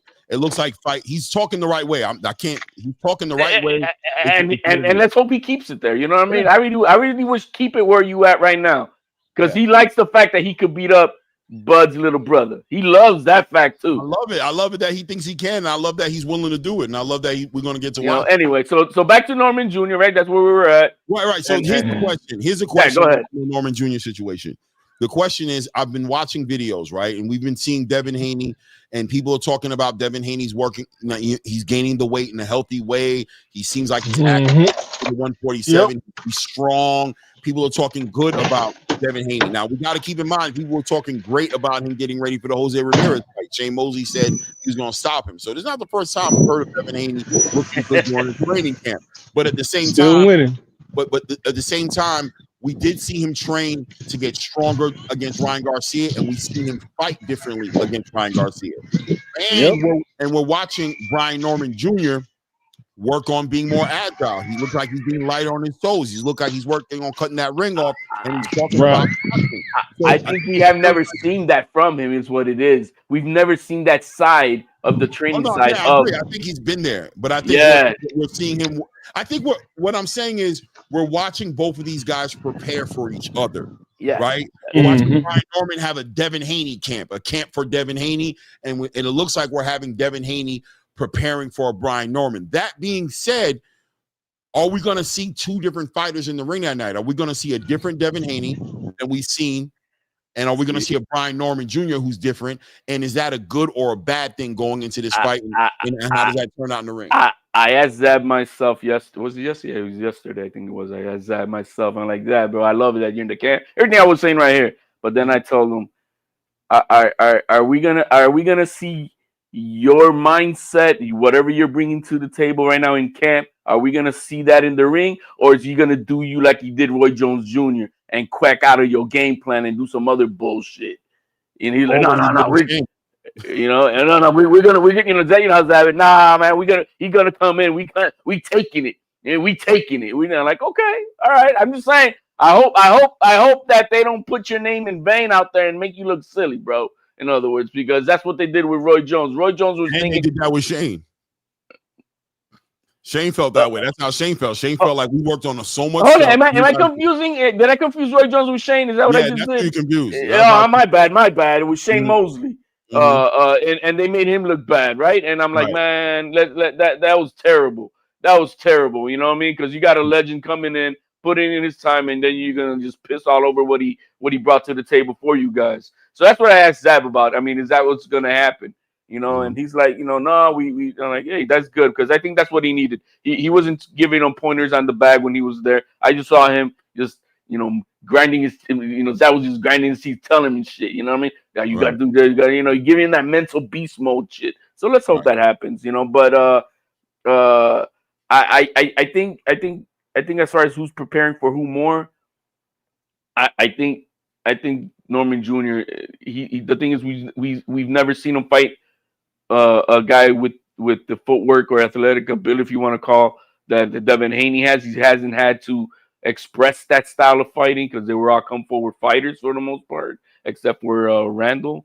But Randall makes everybody look bad anyways. But I think he's always had it. I mean, what we're seeing on the jump rope skills, though, this kid is an athlete, bro. This kid is an athlete. I was shocked when I saw that shit. I don't know if you guys saw the jump rope skills that this kid's got, but his footwork is on par. Devin Haney can't do what he does. Warrior Class with a $2. I didn't see that super chat, man. It says create boxing bracketology on ATP platform. Let's go. Warrior Class been asking for that for a minute, bro. What is that?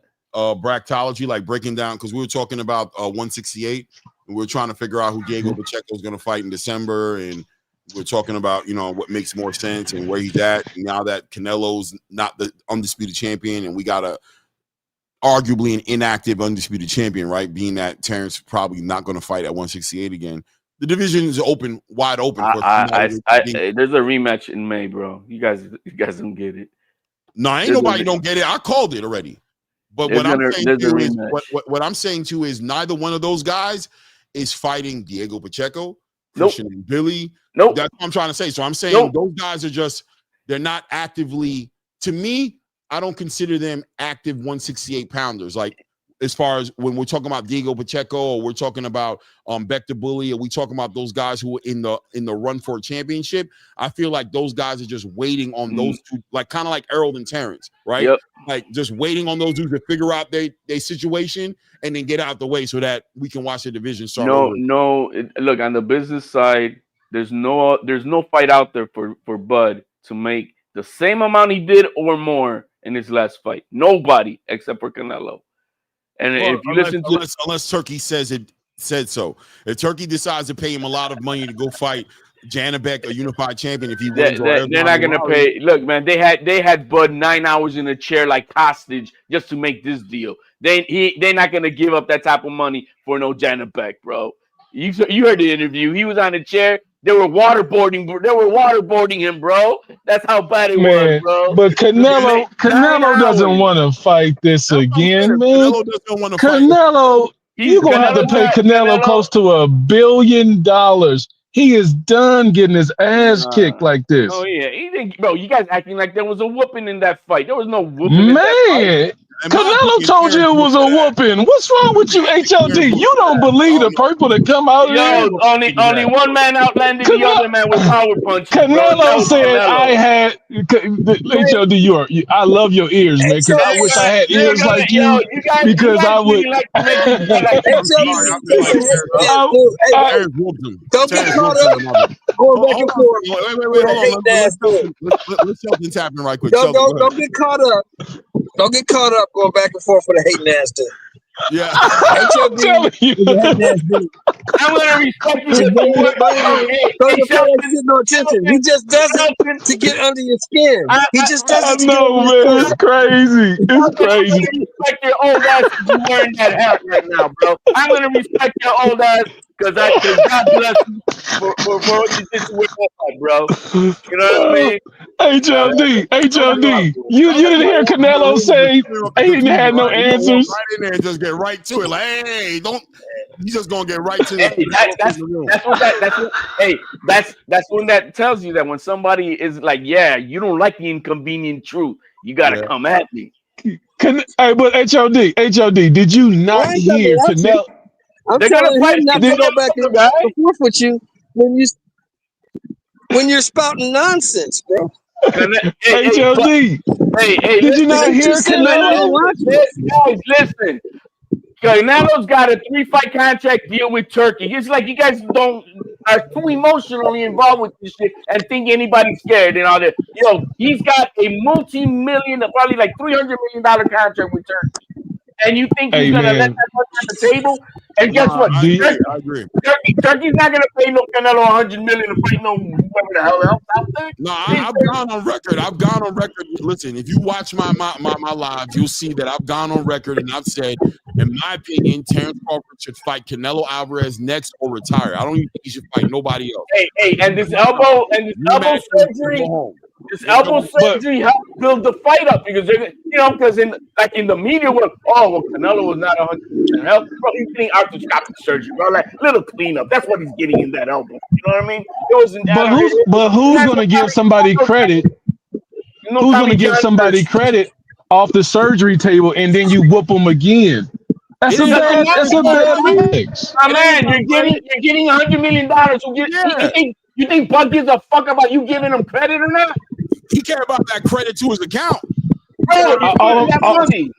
What I'm saying is from a fan point of view. From a fan point of view, if I already saw the ass whooping and then the guy gets surgery, what else am I going to expect to go see as a fan? The fan doesn't move the needle in this conversation, man. The money.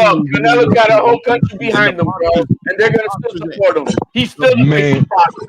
He's still the face of boxing.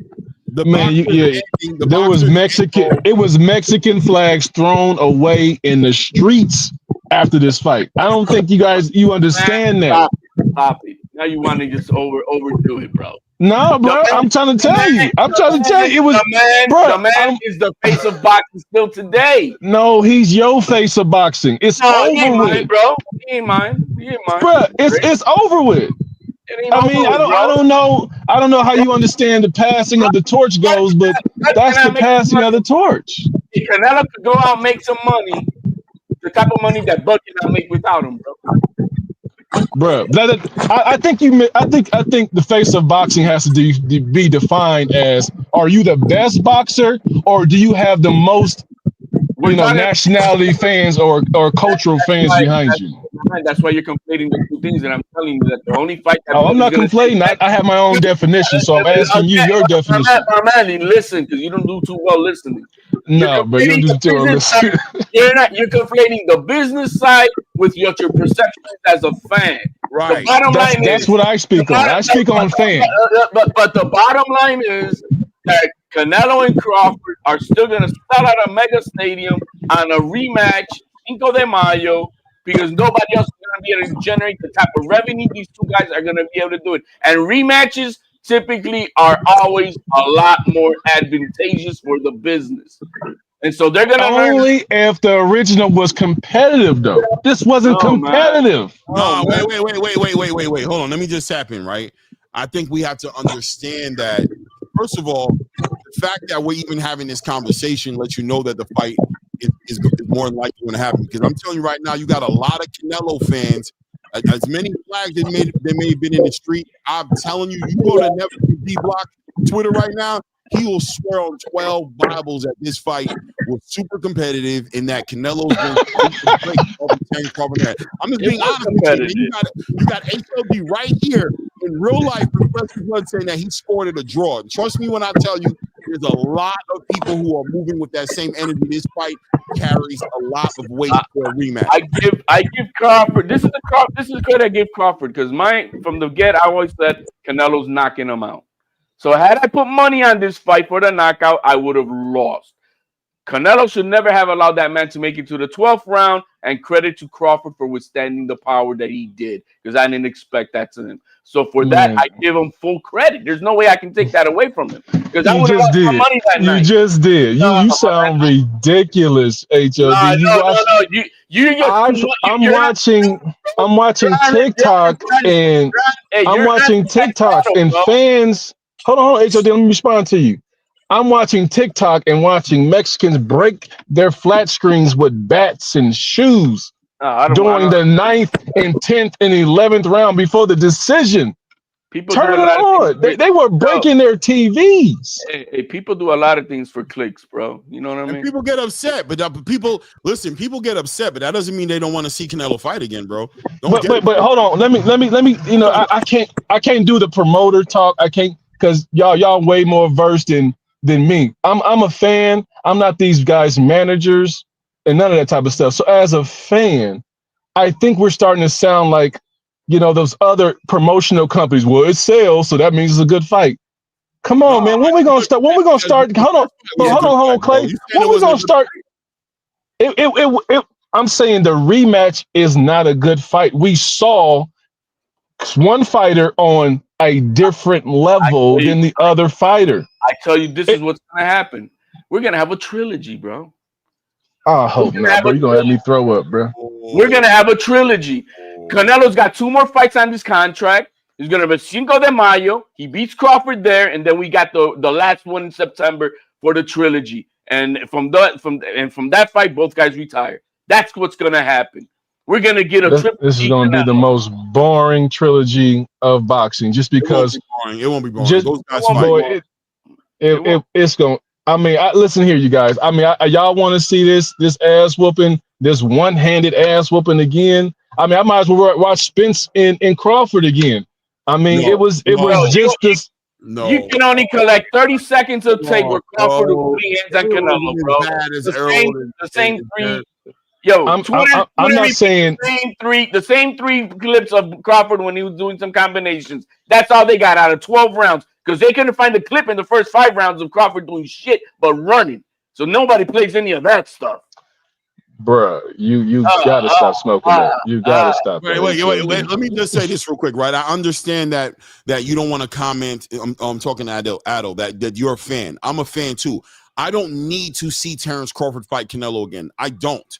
I'm very confident that Terrence is going to beat Canelo again. I believe that he outclassed him. That's my personal opinion. However anybody wants to look at it. They think he should retire. But at the end, but I'm saying at the end of the day, the business on the table is what it is. As far as where Terrence Crawford is at in his career, where Canelo's at in their career, these guys are no longer trying to prove things or say things. The fans are not part of this conversation. So if the topic of conversation is the likeliness of this rematch happening, not as to whether or not you want to see it or you don't want to see it, but we're talking about the likeliness of this fight happening, I think is a very high chance of it because I think there's enough controversy around the fight. And if there's a payday, if Turkey is sitting there with money that he's willing to give these dudes to fight each other, he's obligated to. They're fighting each other. I think we're and Clay, this is what I think. I think we're confusing controversy with just haters of African American fighters. I don't want to see it again because your haters of us just keep trying to edge and wheel on their ethnic group to beat one of us. Like, dude, it's not going to happen. Let's move on and give another Latino fighter a chance. This one ain't going down. You know, like I'm from California. I understand. You know what I'm saying? That the black and Latino thing, Mexican thing been going on since the 1700s in California. People think in the West Coast, we're new to other Latinos. We've been dealing with Latinos before the East Coast. So I understand. Go get another. Let me tell you something, bro. I think Turkey will be looking for that. The greatest rivalry in all of boxing is Puerto Rico versus Mexico, and you'll never hear one of us be on that bullshit to go find another Mexican to come do your thing because we already whipped that Mexican. Come on, man. It's not that serious, bro. And that's the greatest rivalry. Bro, Pacquiao and Mayweather. You want to fight an African American. It's not Puerto Rican and Mexico. Stop it. All the top pay-per-views, it's been with African Americans trying to get knocked off. Who had the mega sale at 26 years old? It was Mexico. So I'm sorry. I mean, I don't know what you want to say about the facts, but the point is, give somebody else a shot. Canelo's been called old. Tell that 38-year-old to retire then, bro, and let the other guys take the spotlight.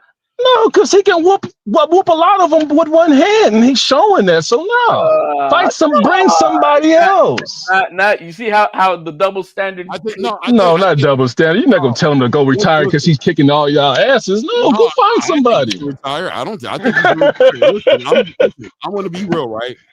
I think Adel is speaking from his fan point of view about what he wants to see versus what he doesn't need to see, which I'm okay with.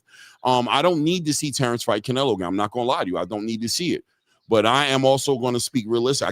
I got to speak to the elephant in the room. I just can't look past it. The fight makes sense.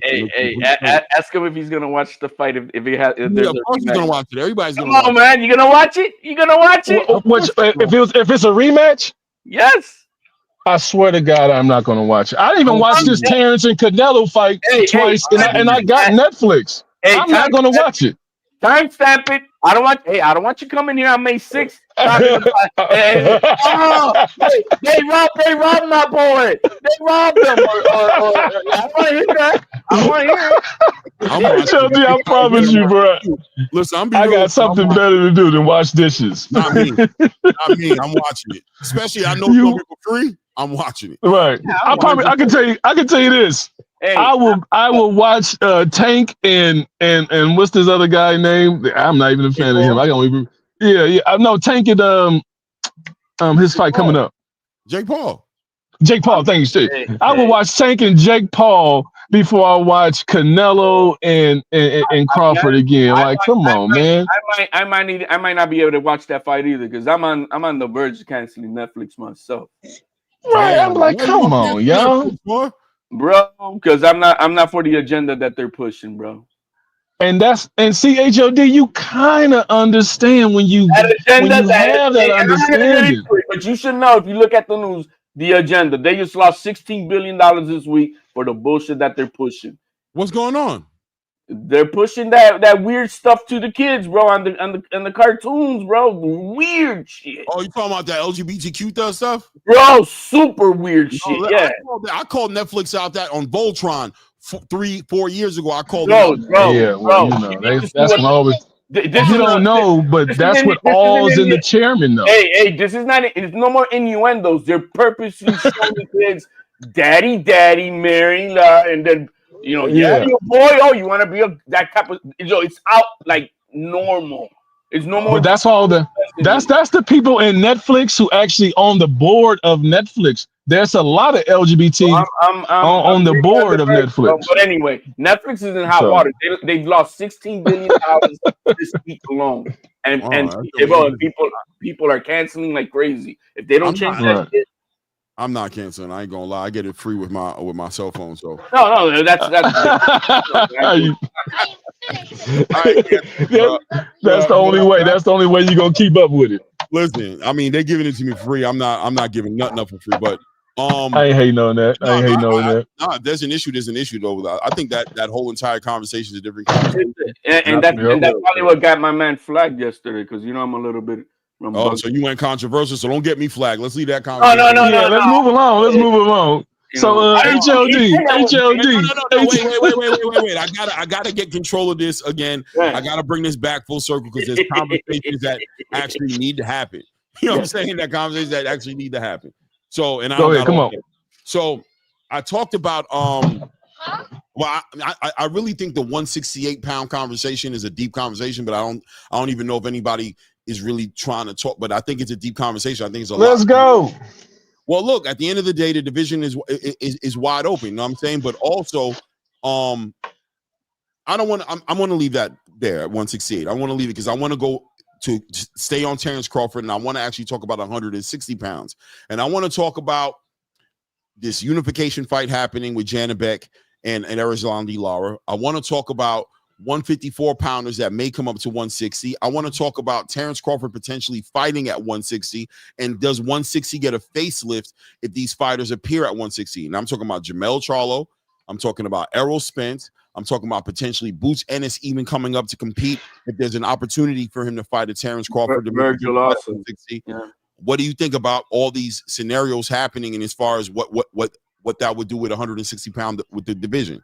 We also got some UK fighters too that you didn't mention. I think like my boy Xander, he's got 2026 at 154, and then he's got maybe 2 more fights. He's trying to get this unification. He's in negotiations as we speak with Abbas, but I think 2026 so he's moving up after next year. He is. Look, Virgil Ortiz, same thing. Look, he didn't want to fight Backroom because of the rehydration clause. Like, you know, I mean, that tells you he just can't make it. He probably should have been at 160 already. And Boots, well, I mean, Boots, I don't know. I mean, eventually he'll make 160, I guess, but I don't, you know, they're moving him delicately too. So I don't know how soon he'll be up there at 160 without accomplishing nothing. They got to accomplish something at 154. Can you imagine just going to 154 and not do nothing, then just to move up to 160? I don't think that makes sense. I think he may do one fight at 154 to see if that was enough of a bump for him, because he's been weight draining himself, and that may start affecting, you know, other skill sets that he has. So I see him, you know, I don't know where he pulled this guy out from. He was from Liberian guy that's Boots about to fight, wherever he's from. Oh no, you know, we're going to Portugal. Portugal, yeah, okay, the Portugal guy. Once he gets that fight, and they'll see the performance from that, we'll see if he's going to move up to 160.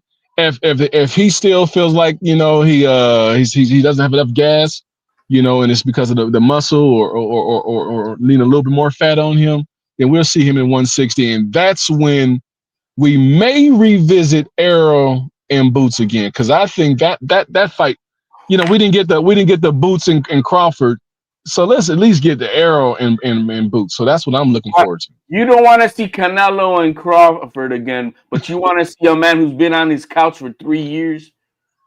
I want to see that.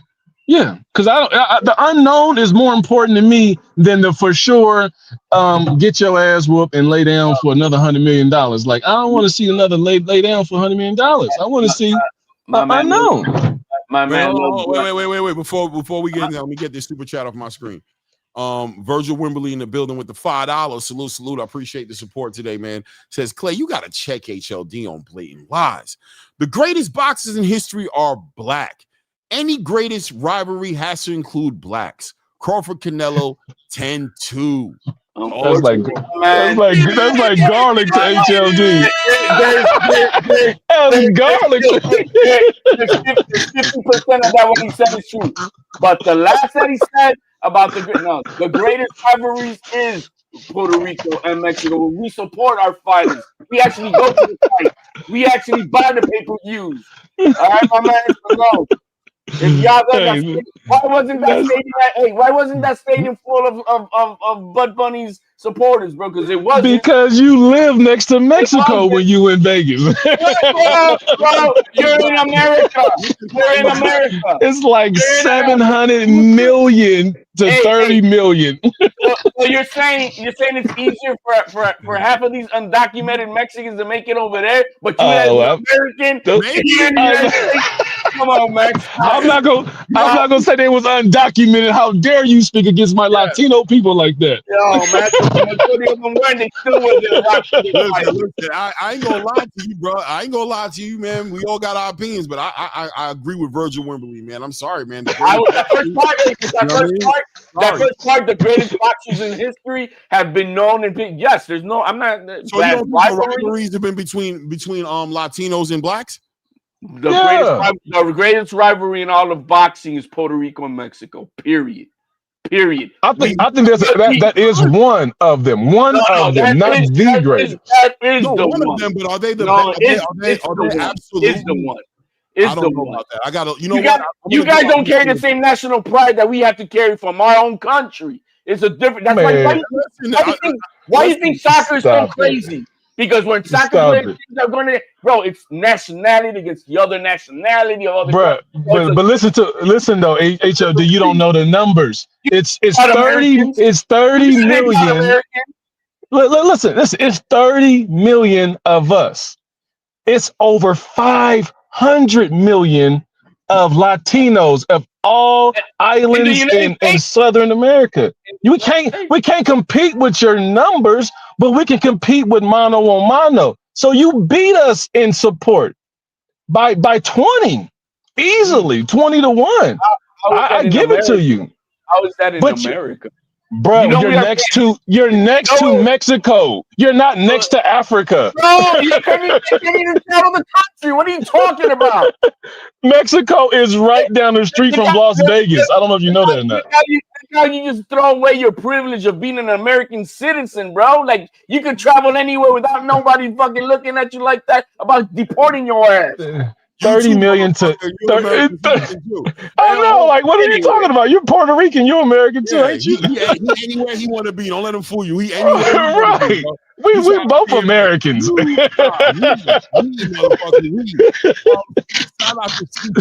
in the same boat. We ain't playing that game. Then how come you're not making it to the Crawford fight, bro? Leaving that guy have fans in his I'm broke. CJ I promise you that. Mexicans.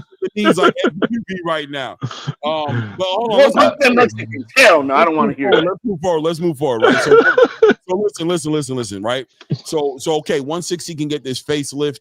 Turkey Al-Sheikh had this little meeting with Terrence Crawford. It was on camera, and they led us to believe that we can expect an announcement maybe by the end of this year or early next year as far as Terrence Crawford being active. So without a doubt, it does look like Terrence Crawford is not retiring, that he's actually going to be active. Hell yeah. Speculating whether it's going to be Canelo, whether it's going to be at 160 pounds. I mean, here's where I'm at with it. I think Terrence Crawford goes to 160 unless Canelo asks for a rematch. I don't think Terrence Crawford pushes for that fight. He doesn't care either way. So unless Canelo Alvarez actively he's like, I want that fight, I think we're going to see him at 160, man. And I think we're going to see him fighting maybe Carlos Adames or something. I think it's going to be in Nebraska. I think that's where the fight's going to be. And I think we might see this man chase. I think in the fourth weight class. I think you guys got to listen to everything. Okay. What he did say, there's a surprise for Nebraska. And what I'm thinking what's going to happen, and because the man's got the money, we're going to see a revelation of a Terrence Crawford statue in Nebraska. That's what I expect. That's going to be the big surprise for Nebraska. Okay. That's what not the fight. No, I think it's a big surprise for Nebraska, and I think it's going to be a statue to be revealed. Oh, I never thought of that. That could be it for real. I ain't gonna even lie to you, bro. That was good. That was a good. Hey, bro. That's my man. You got to pay attention to everything of the words, and I see that. I think that's the big announcement. That's to me. And I think we're gonna have he said it for Nebraska. He said it's for Nebraska. And so, what greater thing he could do for Terrence Bud Crawford and for Nebraska is to reveal a fucking statue of Bud Crawford. I think a police trooper is going to back over it and run it over. Hey, bro, I'm gonna be real with you, man. That was a good one, man. I'm gonna sit back and chill and watch it because I think that's. And I hope it happens. You know, let me tell you. You think I'm hating on Bud Crawford? No, man. I hope it happens.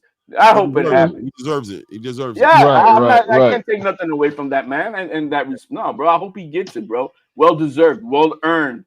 Well earned. What do you guys think about Benavidez? You think he's gonna challenge this situation? You think him and Crawford meet somewhere in the middle? Maybe. No. Benavidez is moving on. Crawford ain't fighting nobody but Canelo, and that's it. He ain't fighting none of the young monsters. He ain't fighting none of these. No, bro. Can you imagine Crawford getting? There's a legitimate chance at 160 because I think him and Erislandy Lara holds a little weight. I think that could work. They better not hope that Yo-Yo Hernandez gets a hold of any of those belts. Because Crawford Crawford ain't fighting no Yo-Yo Hernandez. No, he's not fighting him. I hope he don't fight him.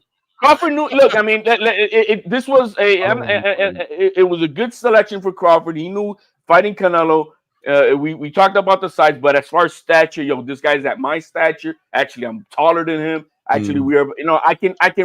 I I can get in the ring and we're gonna be about the same weight, and I can probably handle this. But he ain't getting in there with no real big monster. One of these guys, like a 200-pound dude, he ain't gonna do that. He ain't gonna do that. Yeah, that'd be crazy. That'd be crazy. Nah, you don't need to do that. That would be that would be crazy. You know, I mean, even like for an example, we got Nonito Donaire, and Nonito Donaire is that point, bro. He could smoke a lot of these young bucks just on his experience alone. So he knows but he ain't gonna go against no Junto Nakatani. He ain't gonna, you know what I mean? He's not gonna do that. Might do it. No, he would want to. He would want to. I'm not gonna. He would want to, but Rachel knows. Rachel ain't gonna let him do that. Right. There's limits, and God bless her because she knows what's up, and she has to control that fire within that man, not to get him hurt. But I saw that last fight with Nonito. Yeah, he could take care of a lot of these young punks that are inexperienced, don't got the will, don't got the know-how. Yeah, but versus a prime, like one of these all-time, once in a generation type fighters, young guys. No, he can't get in the ring with those guys. All right, look. I'm gonna be real. I'm gonna pull up these two people right here, Fight Sports Talk and Shelton Moore. Y'all hold it down and be civil to each other for a second. Please don't go crazy. I'm gonna go. To the bathroom, and when I get back, I'm probably gonna land the plane. Please, I don't know what's gonna happen while I'm gone. Give us the topic. Give us the topic that we can discuss before you go. Okay, all right. Let's talk about Isak Cruz and Lamont Roach. Let's jump out of these. That's a good one. Let's talk about Isak Cruz and Lamont Roach, and when I get back, we'll segue into whatever you want, my man. Jackie Foster and Stephen Fulton. But no, this one. Isak Cruz, and here's the question. Not to be crazy. Wait, hold on, Shelton. Yeah, the topic is: listen. Will this be a good litmus test for Lamont Roach? Will he get separation from that Gervonta Tank Davis situation and get his own name and have his own momentum that he'll be able to carry on the back end of a victory, a dominating victory over an Isak Pitbull Cruz? I like it. Look, one thing I'm going to say about Lamont Roach right off the bat. I don't think it's going to be dominating. I don't think it's going to be dominating, but I think he's going to clearly win. No. I just don't think it's going to be dominating. I want to be clear with the question. I'm not saying whether you think he will or he won't. I'm saying if he does, on the back end of him doing that, what does that do for Lamont Roach's brand that's completely linked up with Gervonta Tank Davis right now? Because people think he's clout chasing and riding Gervonta Tank Davis's coattails. If he puts on a dominating performance on Isak Pitbull Cruz, will that be enough to sell and push Lamont Roach over the top? The first thing I got to give credit to Lamont Roach is that he didn't play the dumbass game that David Benavidez did for 4 years facing Canelo. He took him less than 6 months to move on and get it going. Now back to what Claymore was saying. The good thing about this fight for Lamont is he did that fight with Tank, and if he puts a beating on and whoops Isak Cruz, that's gonna separate him more, because that means that you couldn't do that Tank versus Pitbull Cruz. You couldn't do that, and so if he's able to do a whooping on Pitbull Cruz, hey, good for him. But I'm really happy that he didn't sabotage himself waiting on Tank and all this shit. And less than 6 months. I think what happens is whenever you connect it. Hold on. You can't give him all the credit. You can't give him all the credit because he didn't. It's not like he just moved on from Tank. Tank moved on from him. Right. And I think whenever you connect it to one of the faces of boxing, I think whenever you connect it to one of the faces of boxing, you're always going to get discredited and say, well, you ain't fought that guy yet. You ain't fought that guy yet. So Tank is always going to be attached to Lamont Roach. Shelton, but you're not listening to what I'm saying. Benavidez was on Canelo's coattail for 4 years and didn't want to give up chasing that dude because he thought he should have known he was going to fight him. He knew that from the get. He should have moved on years ago. And he didn't start. He wasted years of his prime doing what? He was young. He was trying to stand it. It's a different situation. But Lamont Roach would do it that way. Not even 6 months. But once he realized that I'm getting older.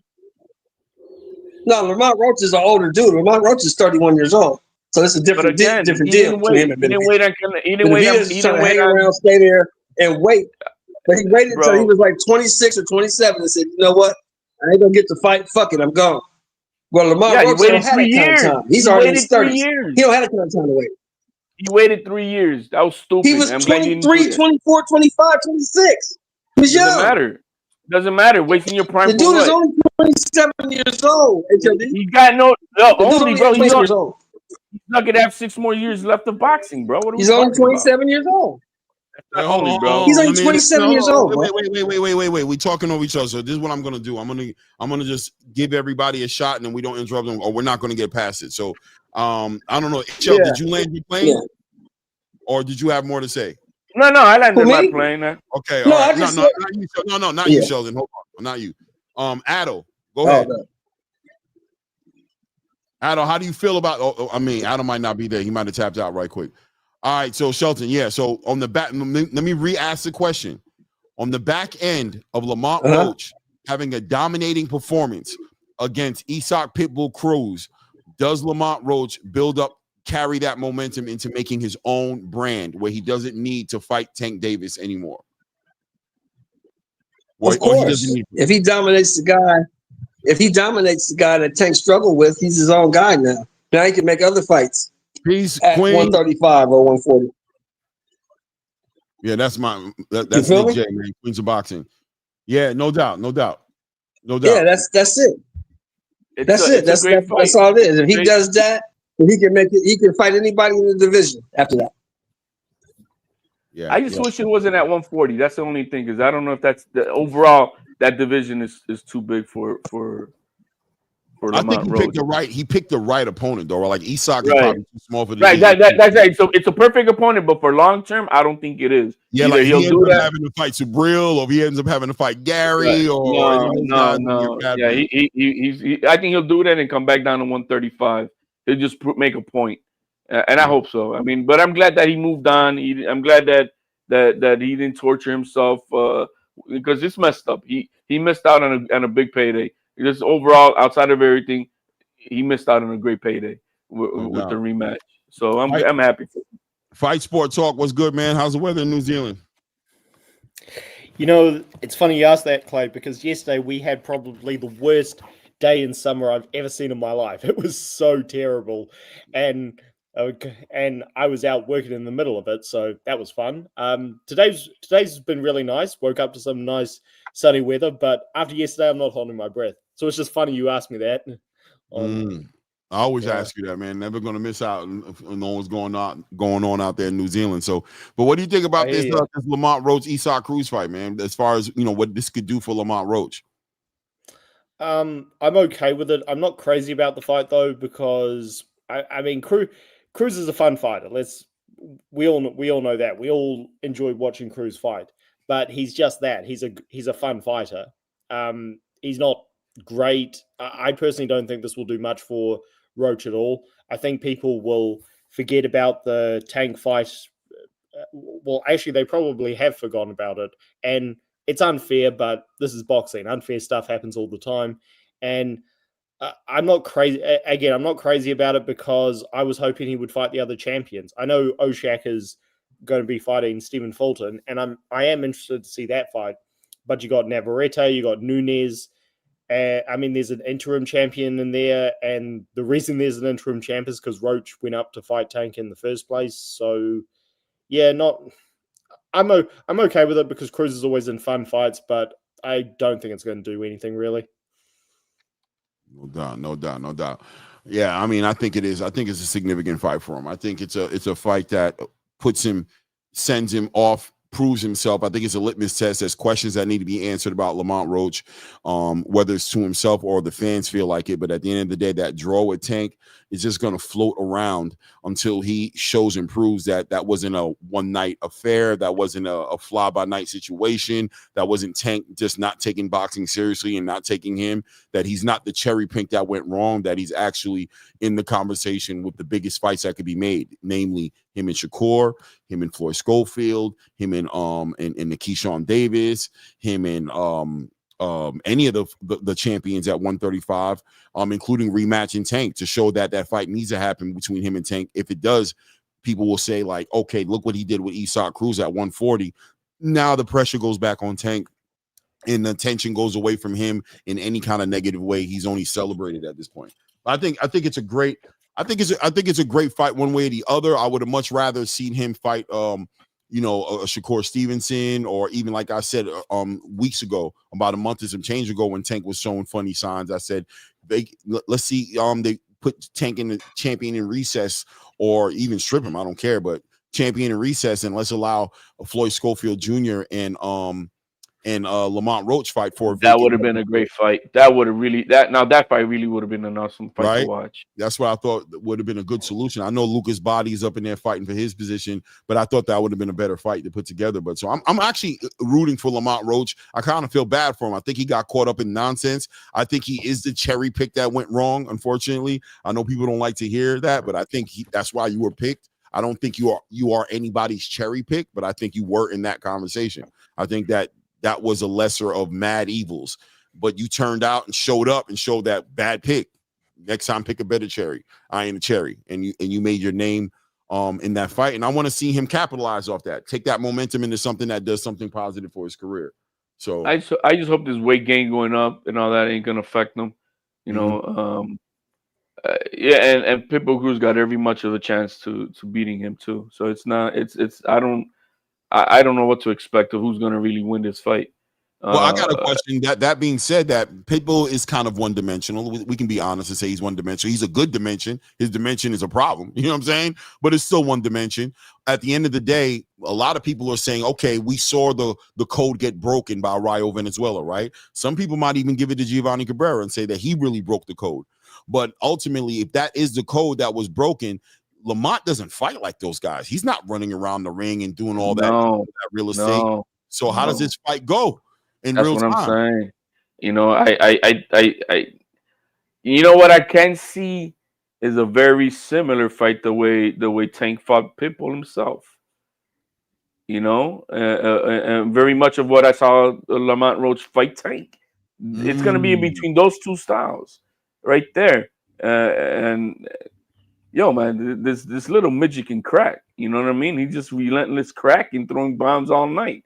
You know, so this is not going to be like the Tank Davis fight where he's reserved with only 20 punches around.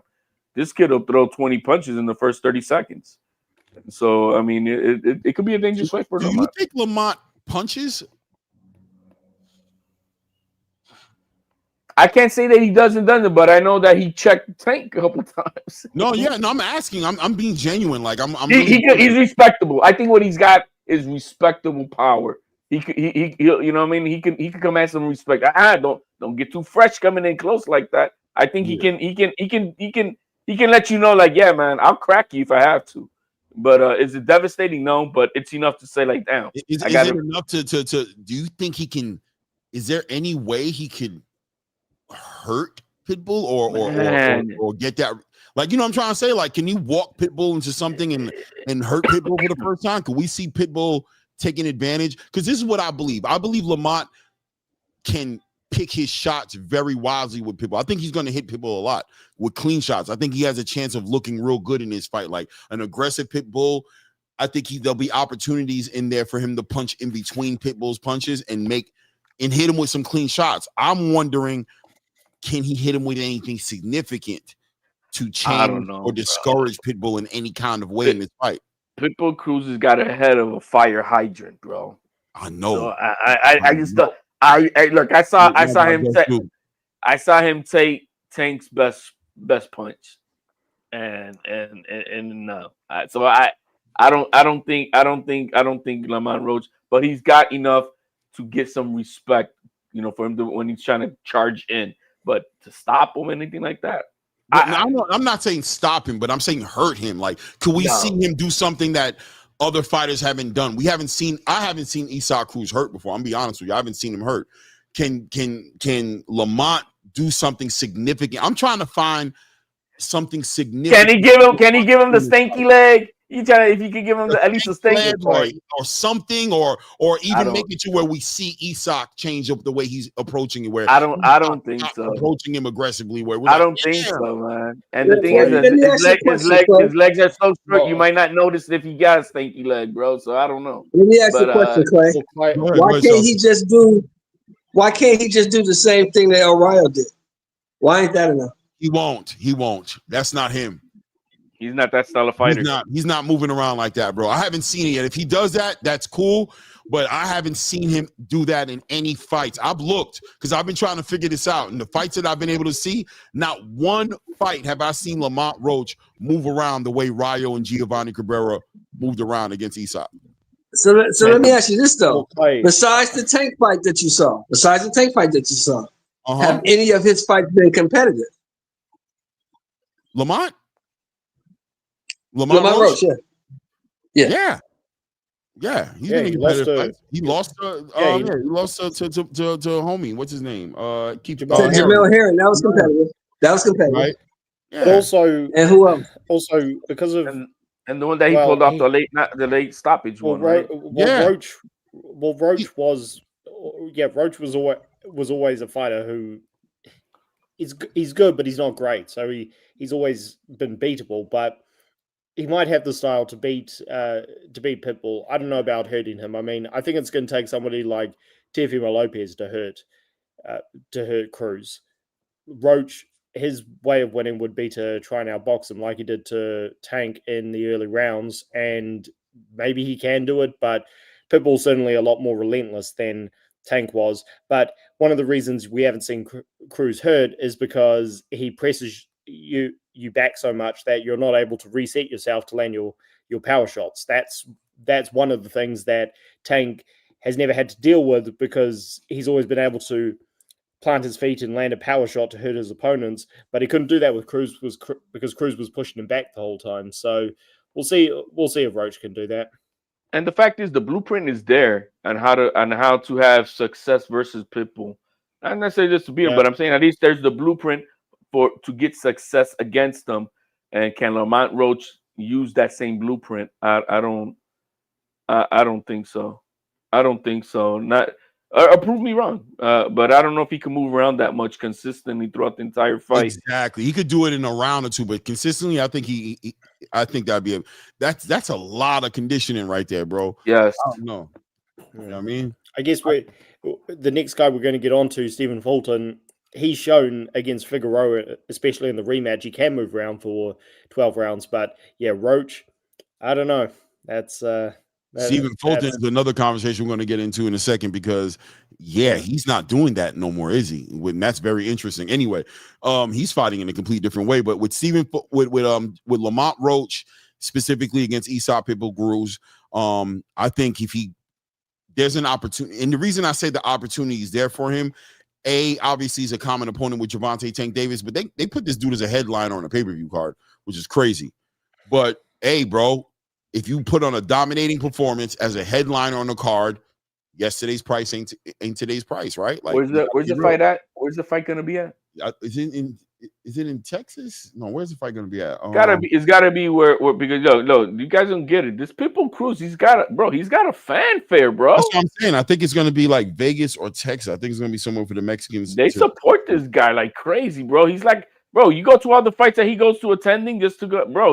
He's swamped over all our stars, bro. That guy is like a mini Canelo within the Mexican community and shit. They love him, bro. So it's gonna be a good crowd. We'll see, man. I don't got a winner for this fight. I really don't. I don't think I'm gonna be able to even choose, because I just don't know. Another question, Clay. What happens to Mr. Cruz's star power if he loses badly? The HLD was just speaking on it, bro. He don't got to win. He just got to win. They love his style, bro. Mexico just loves that his style, and that he comes out to go get it, and that's all that matters to them. Yeah, they love him. My brother, Blue Blood Sports TV in the building, says it's in San Antonio, Texas. That's what I thought. Yeah. So it's gonna be a nice crowd. Yeah, he doesn't need to win, bro. He just got to fight his heart out, bro. They respect it. And they're gonna hold him down, bro. Pitbull Cruz don't got an American fanfare, It's all Mexico, you know what I mean? We on that bullshit out here. We throw away fighters and they lose, and now they suck and they're not good anymore. So they're not gonna be. So you telling me they're not gonna be leaving the arena stomping on Mexican flags like they was doing at the Canelo fight? Well, Lamont just whoops on him. And it's like not competitive. I don't know. You feel me? But as long as Isak Cruz delivers the the entertainment he's been known to deliver. Like when he fought against Rayo Venezuela and lost, everybody was still loving him. When he fought against Angel Fierro, we didn't even know going into the decision if he won that fight. Right. He definitely didn't win that fight. He got lucky. The Latino community don't throw away their legends, bro. They don't. You go to Puerto Rico and Tito Trinidad is treated, no matter how many times he has lost in it, bro. The guy's king. Just keep so in mind. You trying to tell me that Pitbull Cruz is a legend? Pitbull Cruz has a large fanfare. He has more fans when he goes to watching. No. You need to listen before you yap it out. When Pitbull Cruz goes to any of these fights as an attendee, there's more people around him than any other Stars of America or any other Latino, bro. He has a major fanfare. What I'm asking you is, you said they don't. You said they don't throw away their legends. Are you trying to tell me that Pitbull Cruz is a Mexican legend? That's what I asked. They're already treating him like one. Is there a reason why he's got a fan? Because I don't know why he's got that large fanfare. Why does he have a large fanfare when he hasn't done shit? If he's a Mexican legend and he's never won a championship, he's not. This is what I'm saying, bro. We know he's not. This is what I'm saying. If he's a Mexican legend, according to HLD, I think he's a Mexican treating him like one. I think he's a Mexican treasure. If he's a Mexican legend who's never won a title. And the state of boxing is worse than I thought. And they're treating him like and they're treating him like one. But you can't say that about because Mexicans always supported their people. The state of boxing is worse than I thought. You can be a legend without winning a title. Wait, we're arguing with each other and we're yelling at each other. What I'm saying is, I said the state of boxing is worse than I thought. If you can become a Mexican legend without ever winning a title. Right, but that statement is true, but HLD is using the word legend, in my opinion, a little loosely. Yes. You know what I'm saying. Exactly. I think HLD is saying because you don't want to, man. You're using that second grade education. Hold on. Wait.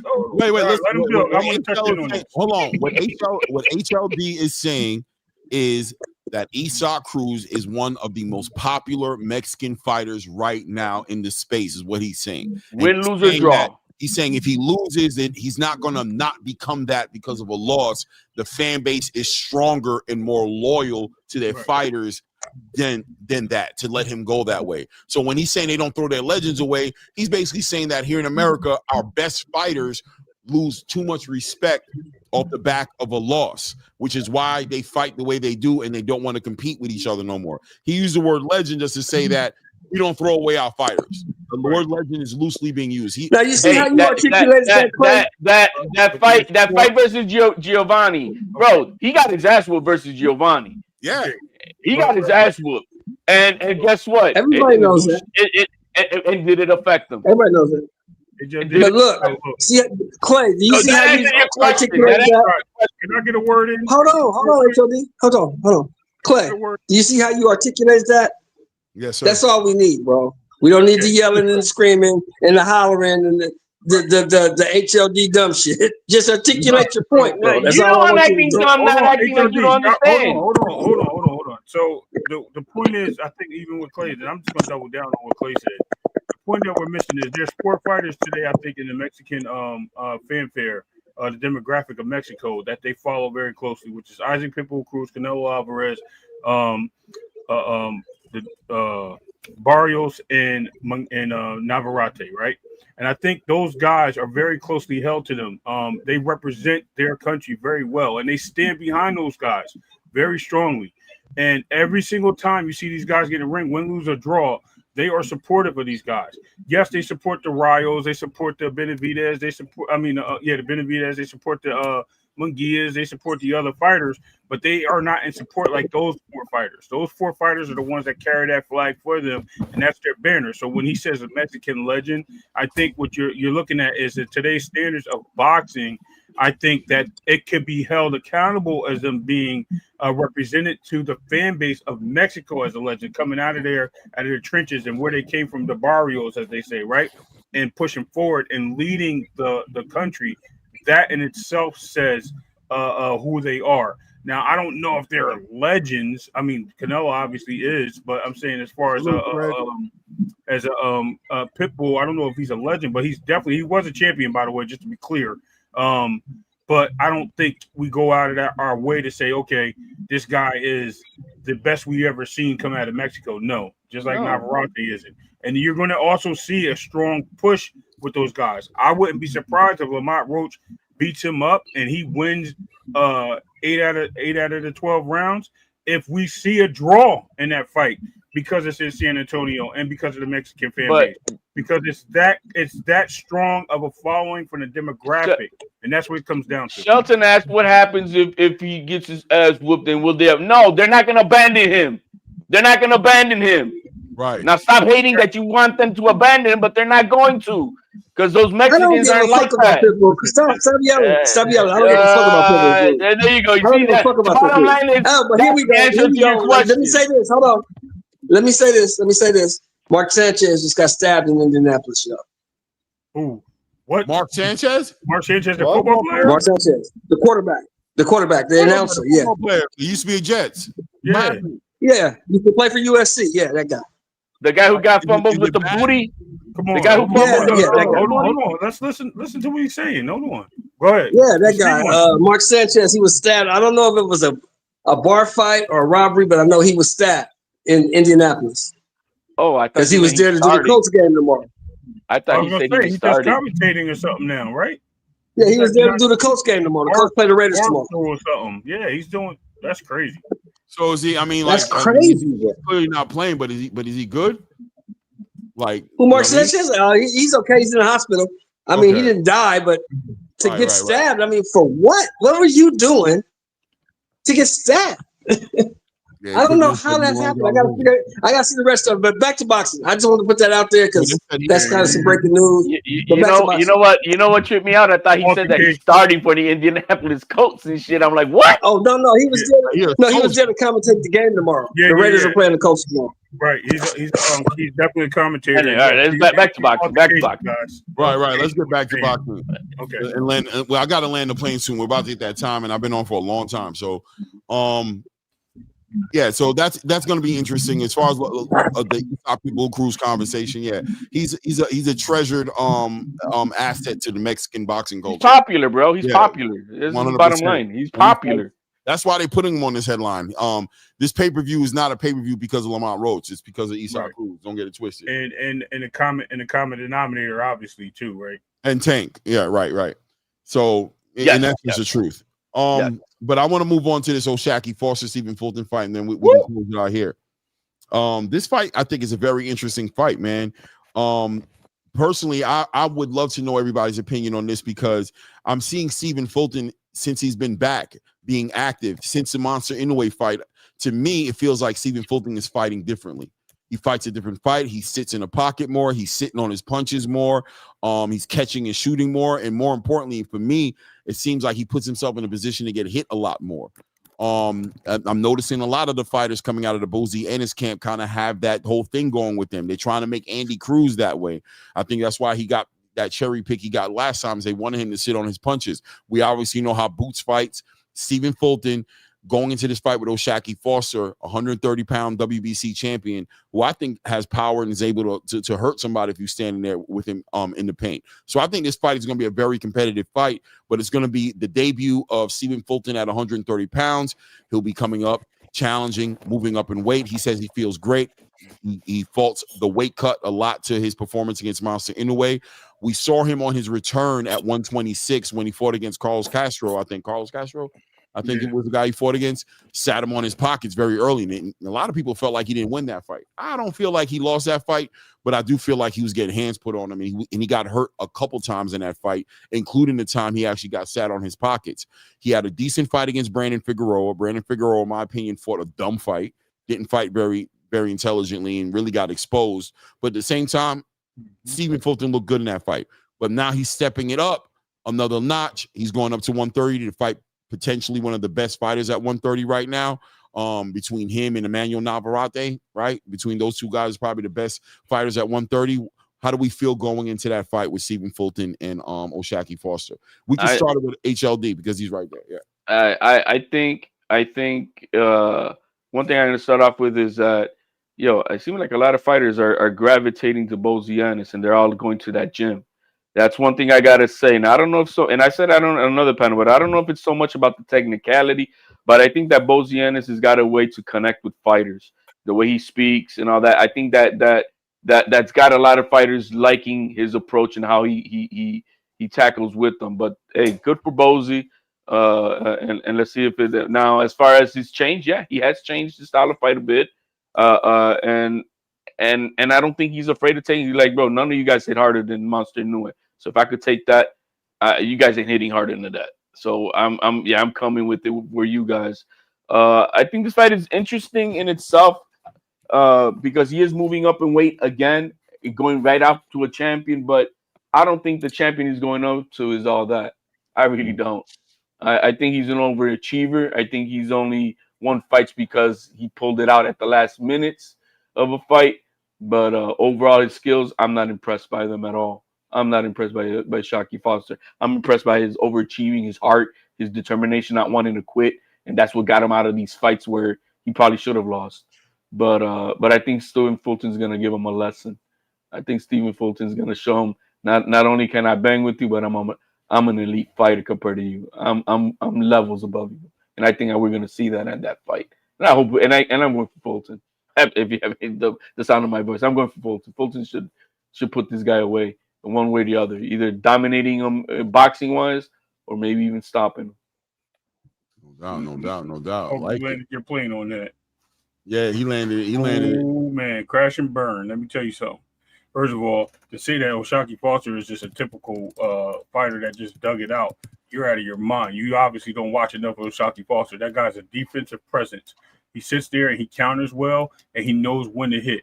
He sees everything coming. The guy barely gets hit unless he wants to get hit, and he wants to stand in the pocket with you. Shockey Foster is one of the most dangerous fighters in the game at 130. A lot of people avoided him. A lot of people moved up out of the weight division because of him.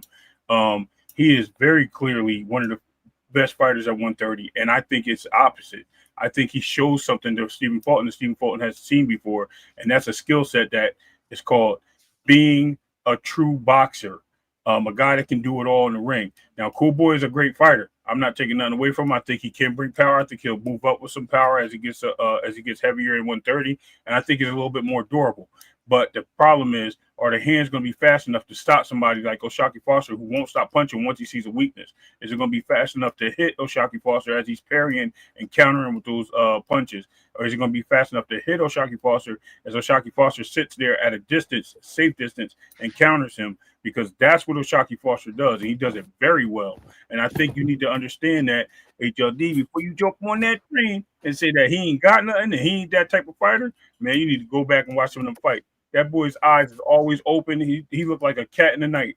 You can see him glowing because he's always watching his opponent. He's watching every move, every trigger, every motion of that opponent as he keeps distance. Probably the best fighter at 130, and I wouldn't be surprised if he moves to 135 and dominate. You landed your plane. Let somebody else go. I landed. He's avoiding so much that he's avoiding so much. Come back to it. Let somebody else go. Come back to it. All right, let's let Fight Sports go running. Fight Sports running. Where you at on this fight? How do you feel about it? Well, it's interesting, and I'm going to say this for the final time since the fight's happening. I'm surprised Fulton is moving up because I think the reason he's been sitting down on his punches more and getting hit more is because maybe he can't. Maybe either he's choosing not to move like he was, or he can't. He's still a very fit athlete, but I thought against Castro, I don't know if it was the ring rust, but I was surprised he fought that way because it was a lot closer than it should have been, in my opinion. And the Figueroa rematch, he looked good. He won more decisively than he did the first time, but I was disappointed with Figueroa's performance. I thought it was just one-dimensional. So I'm surprised he's moving up because Oshak, I wouldn't maybe go the same way HLD is and say he's just an overachiever and all. I agree he's not great, but he's got decent skills, and I would say he's good in all areas. He's technically sound, and he's got pretty decent power for that division. And if Fulton's getting hurt by guys like Castro, then I don't know. I think this is a bad fight for him.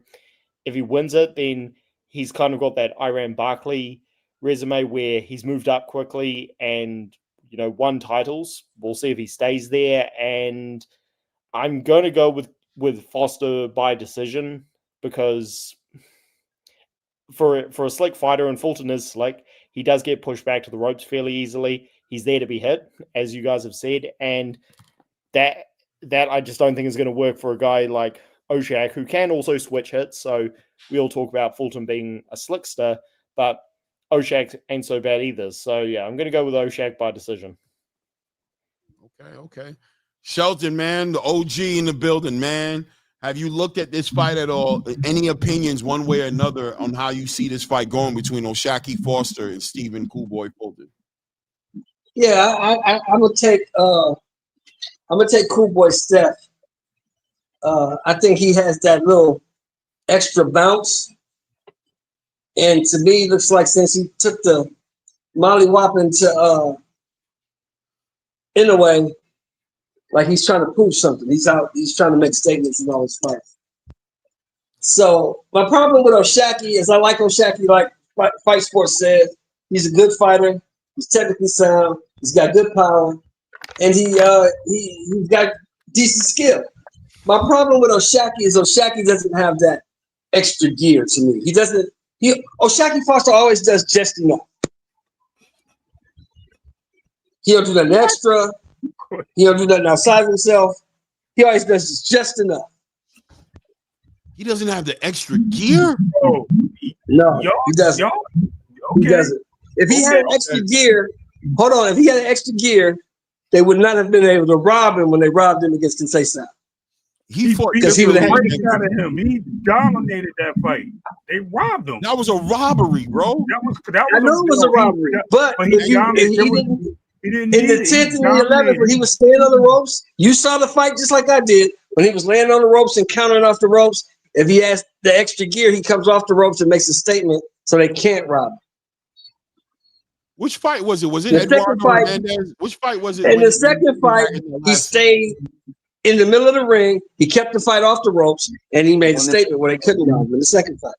When he fought the guy in Mexico, the same thing. He landed on the ropes, countering off the ropes. They were about to rob him. Something got into his ear. He went in the 12th round. He stopped him. Yep. But he was getting his ass. I remember to that point. No, he was, but he turned it up a gear though. He get another gear in that. But here's the thing. He, like I said, and look at those two fights I just named. He does just enough. Right. He doesn't separate himself. Yeah. Okay. And that's why I think.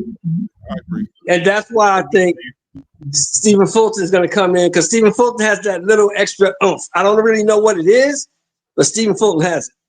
He does, and there, at some point in the fight, he has no power. Go ahead.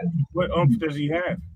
There's a quiet rivalry right here. I mean, like they really don't like each other, bro. I like that part too about that. There's some there's some bad blood here in this fight. I love it. There's really some bad blood. I'm gonna tell you, Ray's point.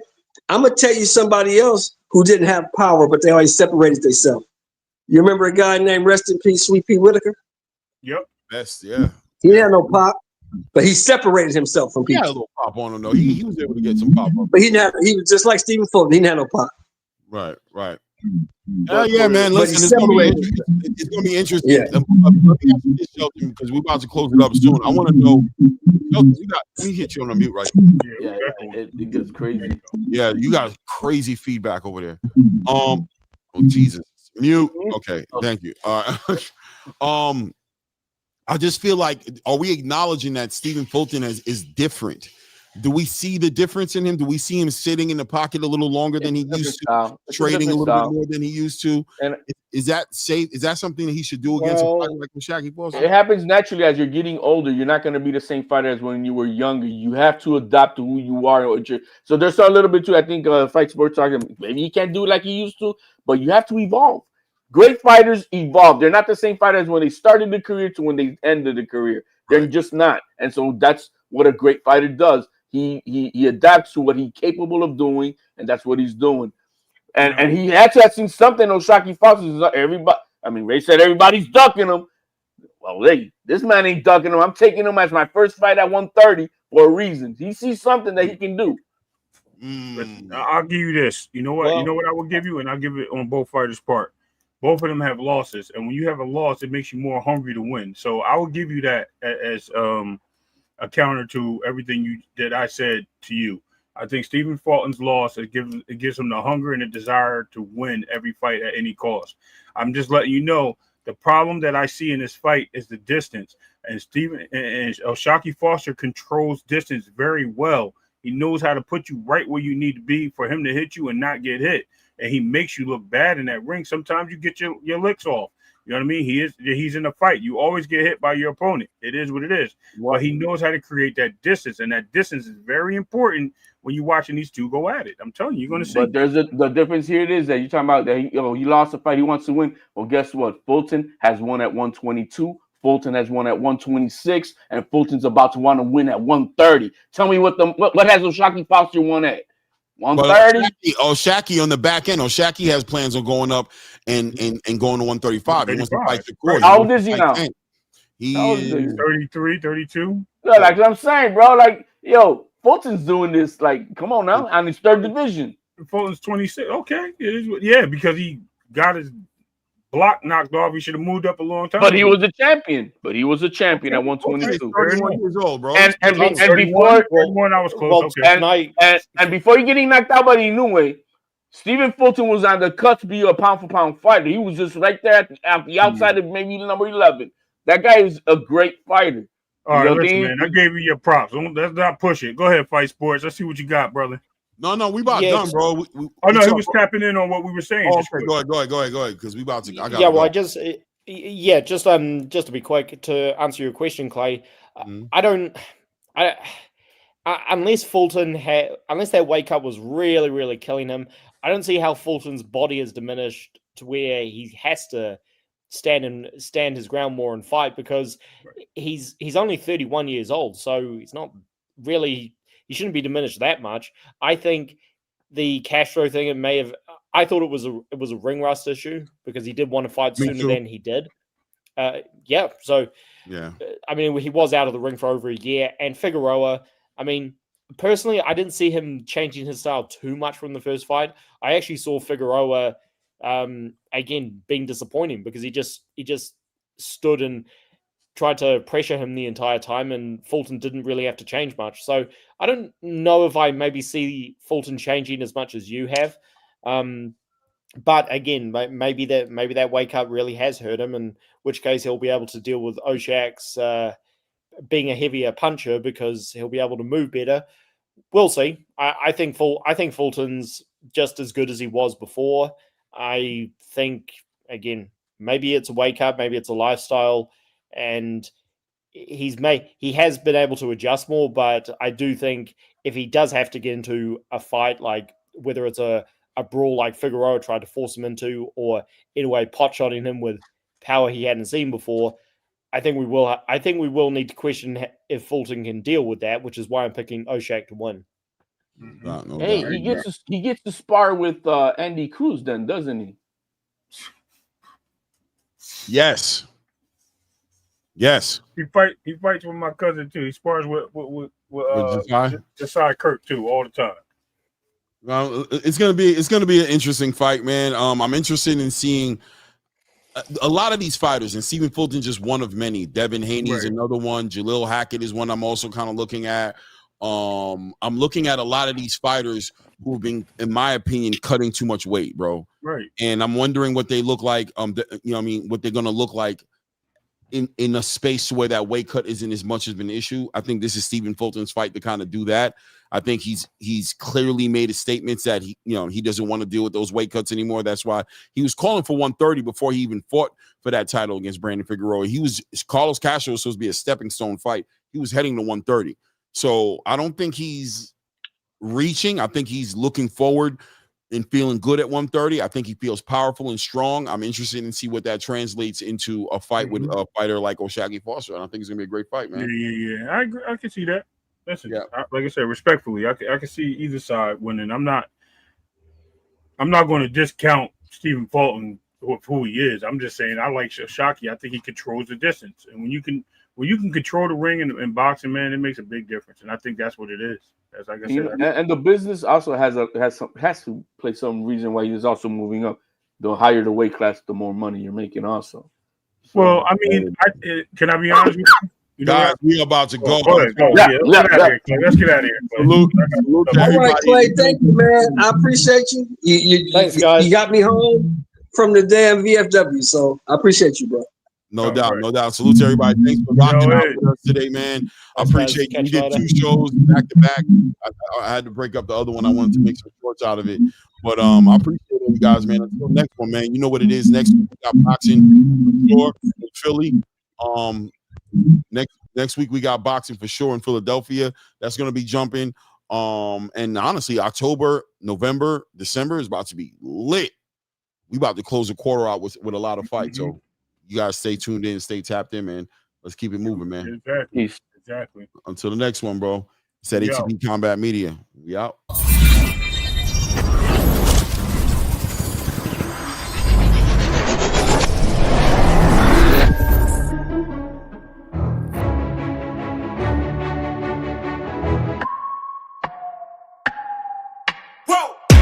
Who knew I would make it this far? They hated, they never believed me. Yeah. Hey, yo, guys, for the people in the building, don't forget to hit the like button and subscribe. Until the next one. We really out this time.